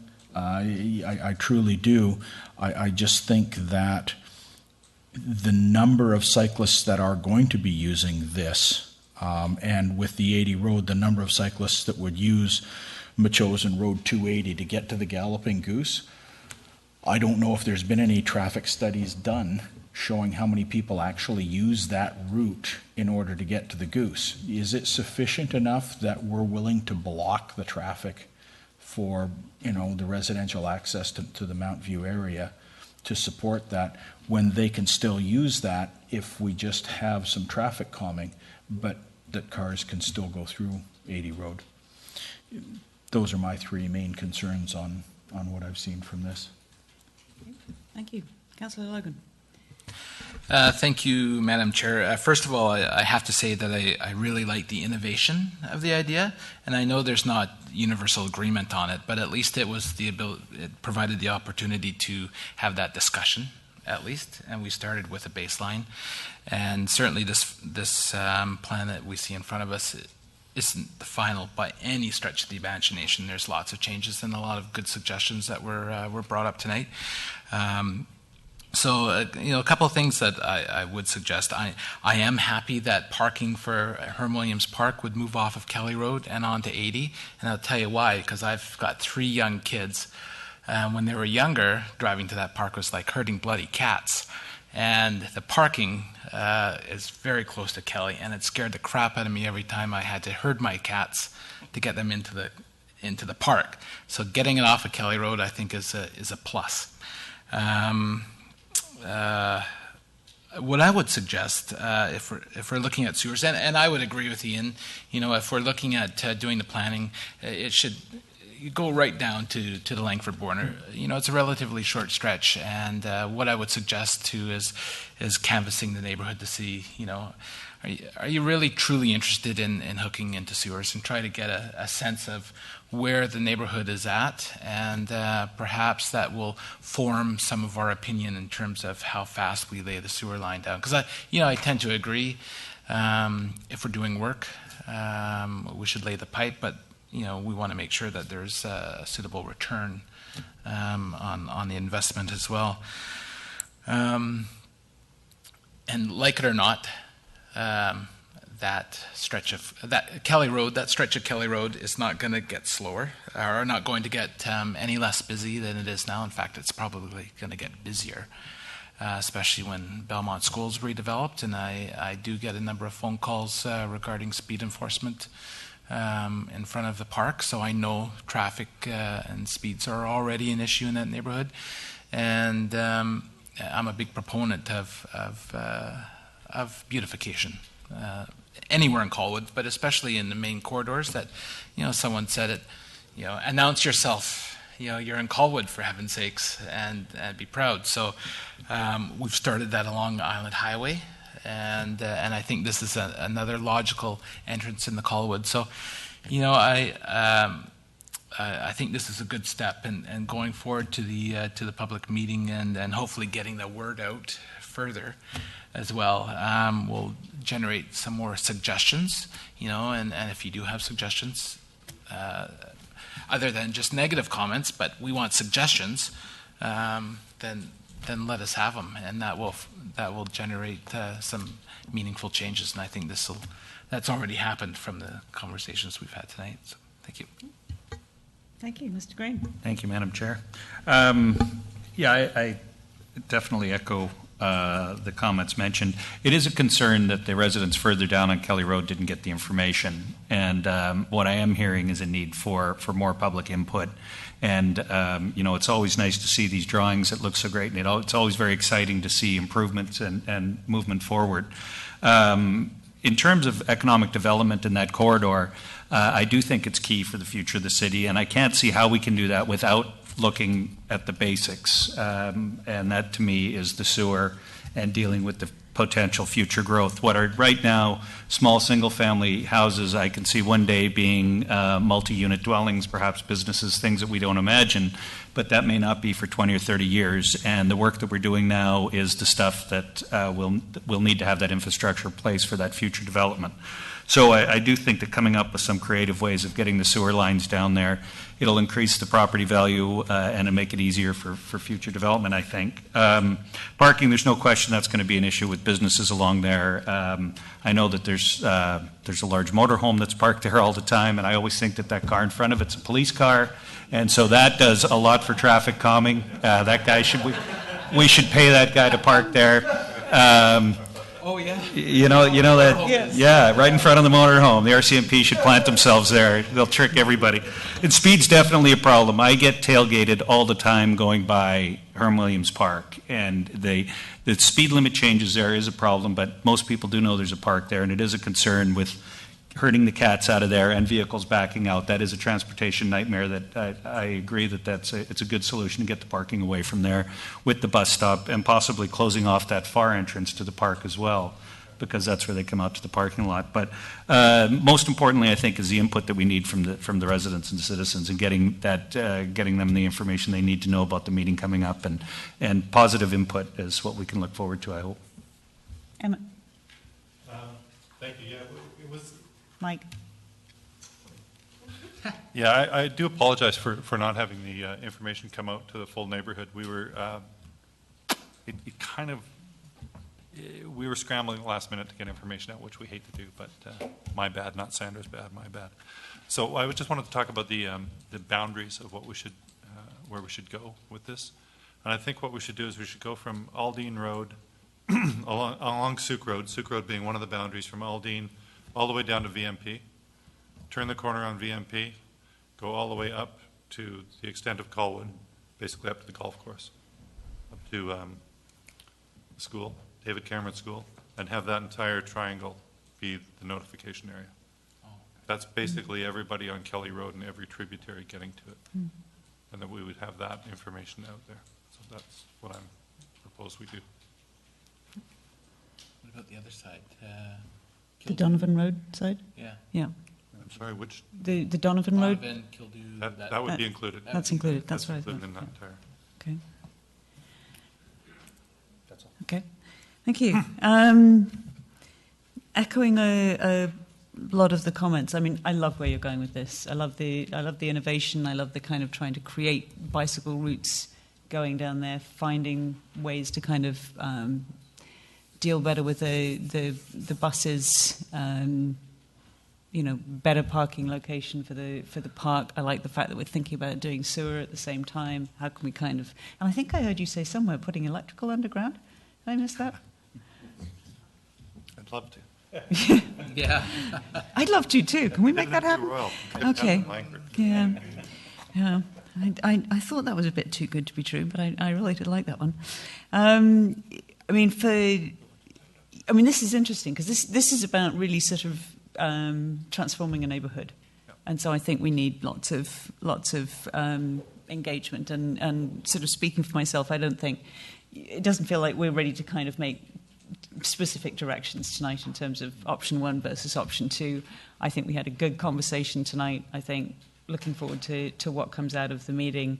You're clearly going to get lots of good ideas and input that'll help you kind of design something that feels right for this project. So I think for me, I'm looking for kind of a couple of pieces out there. One is the public meeting, and it did cross my mind, is there an opportunity not to have it here, but to have it somewhere closer? And the only building I'm aware of is the daycare that's down there. Can we get permission to use their site so that we're actually having it kind of right there, or right at the park? Pick a nice day, why not? And I think, yes, that nice big notification area, but I think as somebody else said, I don't live in the neighbourhood, but like them, I drive through there, I ride my bike through there, so it's of interest to all of Colwood, well, probably and beyond, and including IACTI as well. And then I think the other piece I'm looking for in terms of information are what are those options in terms of paying for sewers? Are we talking about sort of creating another LAS and getting people to buy in? What's reasonable to come out of grants? How do we do this? And I'm not looking for answers tonight. I'm just sort of saying that needs to be part of the mix and a conversation with the folks in that piece from Pickford to the border. Is there enough interest in including them in it? Does it make sense to do it all the way? So I don't know what all of that looks like in terms of a recommendation. I'm certainly looking for ideas. Gib. I think from the input that we got from the audience tonight, as well as a lot of the suggestions here, I don't know how soon we could have a public hearing, and I don't know how detailed we would need the designs to be done for a public hearing. Would we not be better off to delay this until after the public hearing to do the detailed designs? I think it's not a public hearing. I'm sorry, not a public hearing, but just that. It's a meeting that's sort of in a way an extension of this, which is saying, come and have a look at some of the options. Bring your ideas with you. What works in here, what doesn't work. So I think, in my mind, we absolutely need that before we get to the detailed drawings. I agree.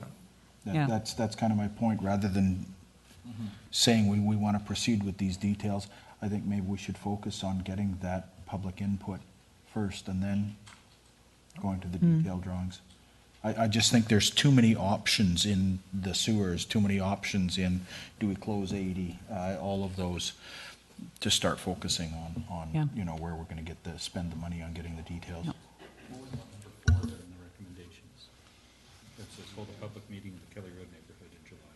Allow all members of the public to provide comment. Well, that would be very sensible, wouldn't it? I mean, if we just make that the recommendation and then we can have the other stuff come before us after that meeting, then we get more detail. Microphone. Right. Sorry about that. Right. I forgot what I said. I was just discussing that perhaps on the recommendations there, if we use number 4 to hold a public meeting in the Kelly Road neighborhood, and then we have the rest come back to us afterwards, after there's an opportunity to get some more recommendations from the public. Could we do that? Yep. That makes sense? Would that work? Yeah, okay. Will that affect your timeline that we discussed earlier about the August, September detailed drawings, et cetera? I'll refer back to what I said about the Transportation Master Plan at the beginning. It's more important that we get it right and we get it done. I agree. I absolutely agree. Can I make one other suggestion too, is that I'm very conscious that it's summer and, inevitably there will be some people who will be away. I'm hoping that we can also have this information online so that somebody who kind of comes back from holiday a week later and says, I missed the meeting, has some way of providing input and ideas. Well, are we bound by restrictions for grant money to be like for gas tax or anything? Like, is it imperative that we get this done immediately or would it be better to give the neighbors more time to mull over what's perhaps on the website? And there is some gas tax that I believe we want to spend by March. We're okay? Yeah. We've got more flexibility now? So if we allowed this to go to the fall, we're still being prudent. We're not just letting it slide. And that's people who are away and who are engaged in other activities besides worrying about sewers, unlike us, who are eating. Okay. Emmett, and then we'll try and... Thank you. Without spending a great deal of extra money, I could work up some options, some variations on this so that we look at the possibility of some parking on street, because I was cognizant of that and what that would do to some of the businesses. I think probably do the concept design to the border with Langford. It's not going to be tremendously expensive. This kind of design is not expensive to do because you're not into the details. It's just lines on a map. And certainly talk with IACTI, our IACTI representative, about what that would look like. And some of the other things that Nora got the notes on while I was just up there talking and listening. Sounds good. Sounds like you've got lots of pieces. So we have, I think, a recommendation on the floor, which is number 4. So hold a public meeting in the Kelly Road neighbourhood in July 2014 to allow all members of the public to provide comments on the proposed project and bring back the public comments to committee for consideration with the detailed design and costs. Do we want to limit that to July, or do we want to come up with the maybe potential possibility of adding the designs to the website that Emmett just discussed and then moving the public meeting until later on in September? Do we want to say summer 2014 as opposed to July? Great. Okay. That works. In summer 2014. Okay. Any further discussion? Seeing none, all those in favour? Carried.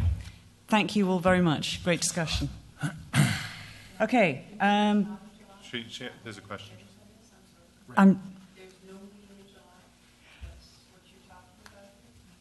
Yes. Emmett, do you have a thought on when that might be? What I would say with that is that what we're going to do, no, there's no meeting in July necessarily.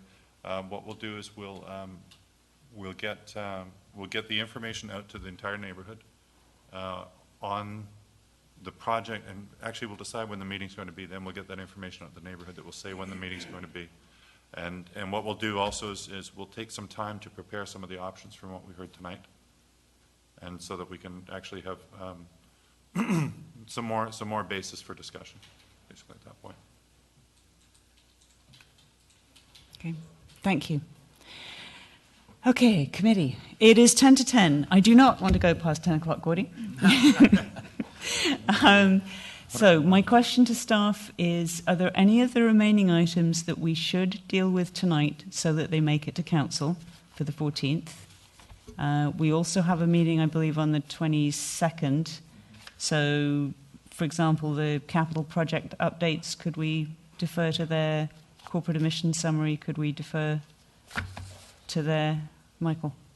There's nothing here that's urgent enough to carry on this extremely long meeting. But it would probably be good to ask the audience if there's anybody here for any of these. The next two may possibly have a rep here. Okay. That is a good question. Is there anybody who came specifically for any of the items that we have not talked about yet? Thank goodness, because you would have been waiting an awfully long time. Oh, Dwayne, I'm sorry.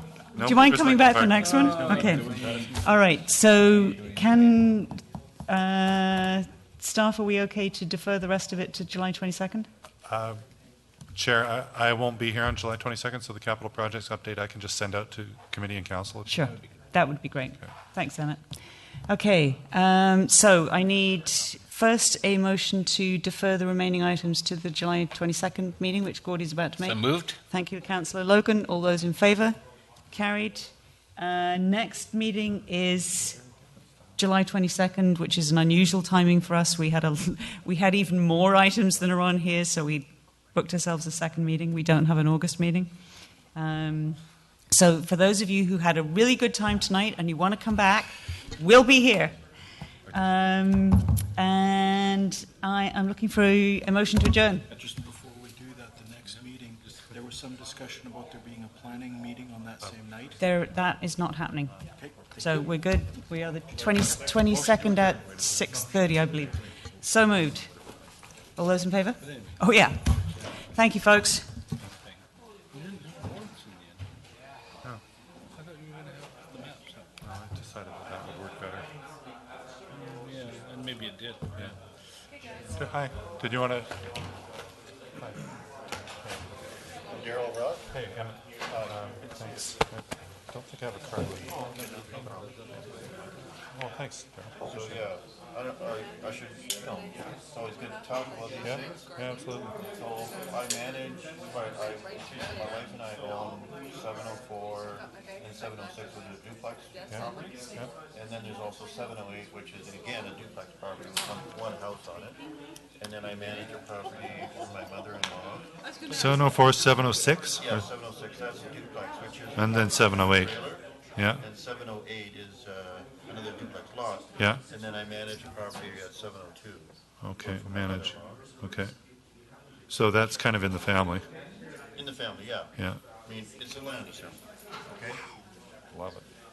So you know that as a city, we're excited to hear that. Oh, okay, good, awesome. Yeah.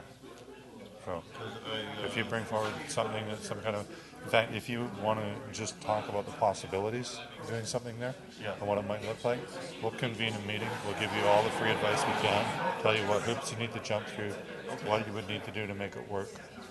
We as a municipality, top to bottom, are in favor of this, with the possible exception of one councillor, but whatever, it's all good.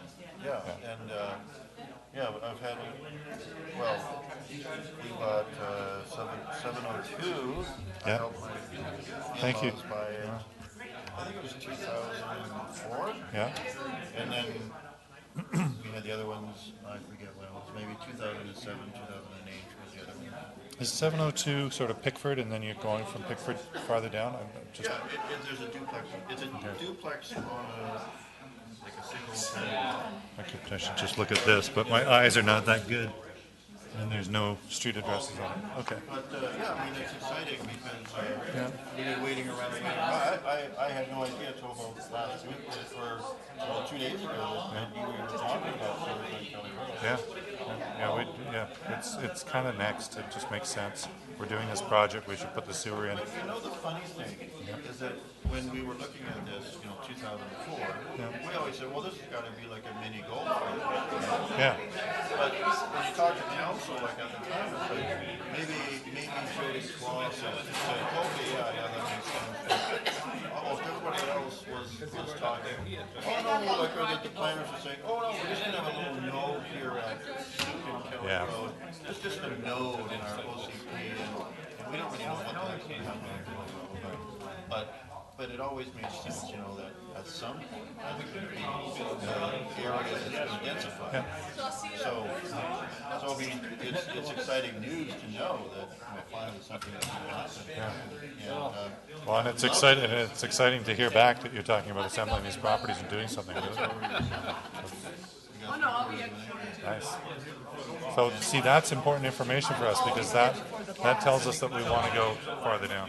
Yeah, well, we got tons of frontage and three-quarters of an acre. Nice. Yeah, because we go all the way around to Porcher Place. Yeah.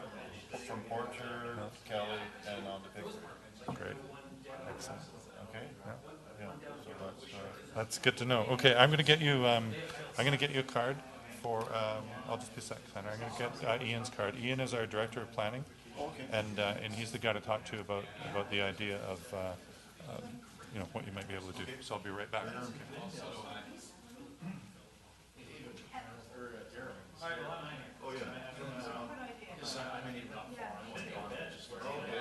Okay, so we'll see you guys on the 22nd.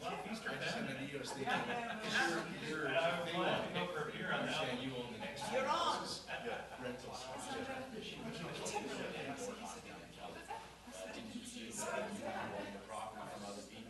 Sounds just like Bill. Yeah, he's a fellow doing this. He's a block away from mine. He's an 8 meter. I'm not ready to go in yet. I'm looking another block away. It's crazy because I think everybody's knocking on the door. Well, I mean, we got this same with I was just having a suggestion for you because it's beneficial for you. It's beneficial for Daryl? Excuse me. That's me, and that's Ian right behind me. And have you met this Chuck? Yeah, we've talked. Yeah. Good. I just had a suggestion for your letter. And I don't know if you can put this into a letter. People don't realize a lot of those 30, 40-year-old systems generally cost or redo them. Can you have on the letter the invitation? Do you realize, or I know you can't put it threatening, but you put it across, do you realize the average septic system, if you're 34 years old, is 20, 30 grand, whatever the cost is to put it in. We're proposing sewer. What I'm pushing for is trying to get it down to veterans. Sure. And he's in that loop from Pickford to and I'm starting to see that. And the gentleman that got up is just disappointed. Yeah. Half an acre. She's almost too old to come, but I can get her. I heard a lot. I heard a lot of things that. I heard.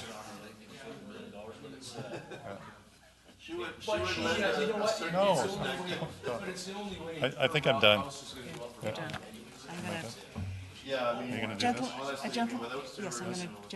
gentleman handed me that. He's interested in talking. He's trying to assemble properties on, it sounds like it's a Duncan Road area. Anyway, he's very keen to get sewers, so he wanted to use it. Yeah, this, you see? Yeah, exactly. I know these guys are. Okay, I'm going to just very politely move everybody out so I can Okay. knock up the door. All right. Great. And we'll be in touch. Okay. You want to talk?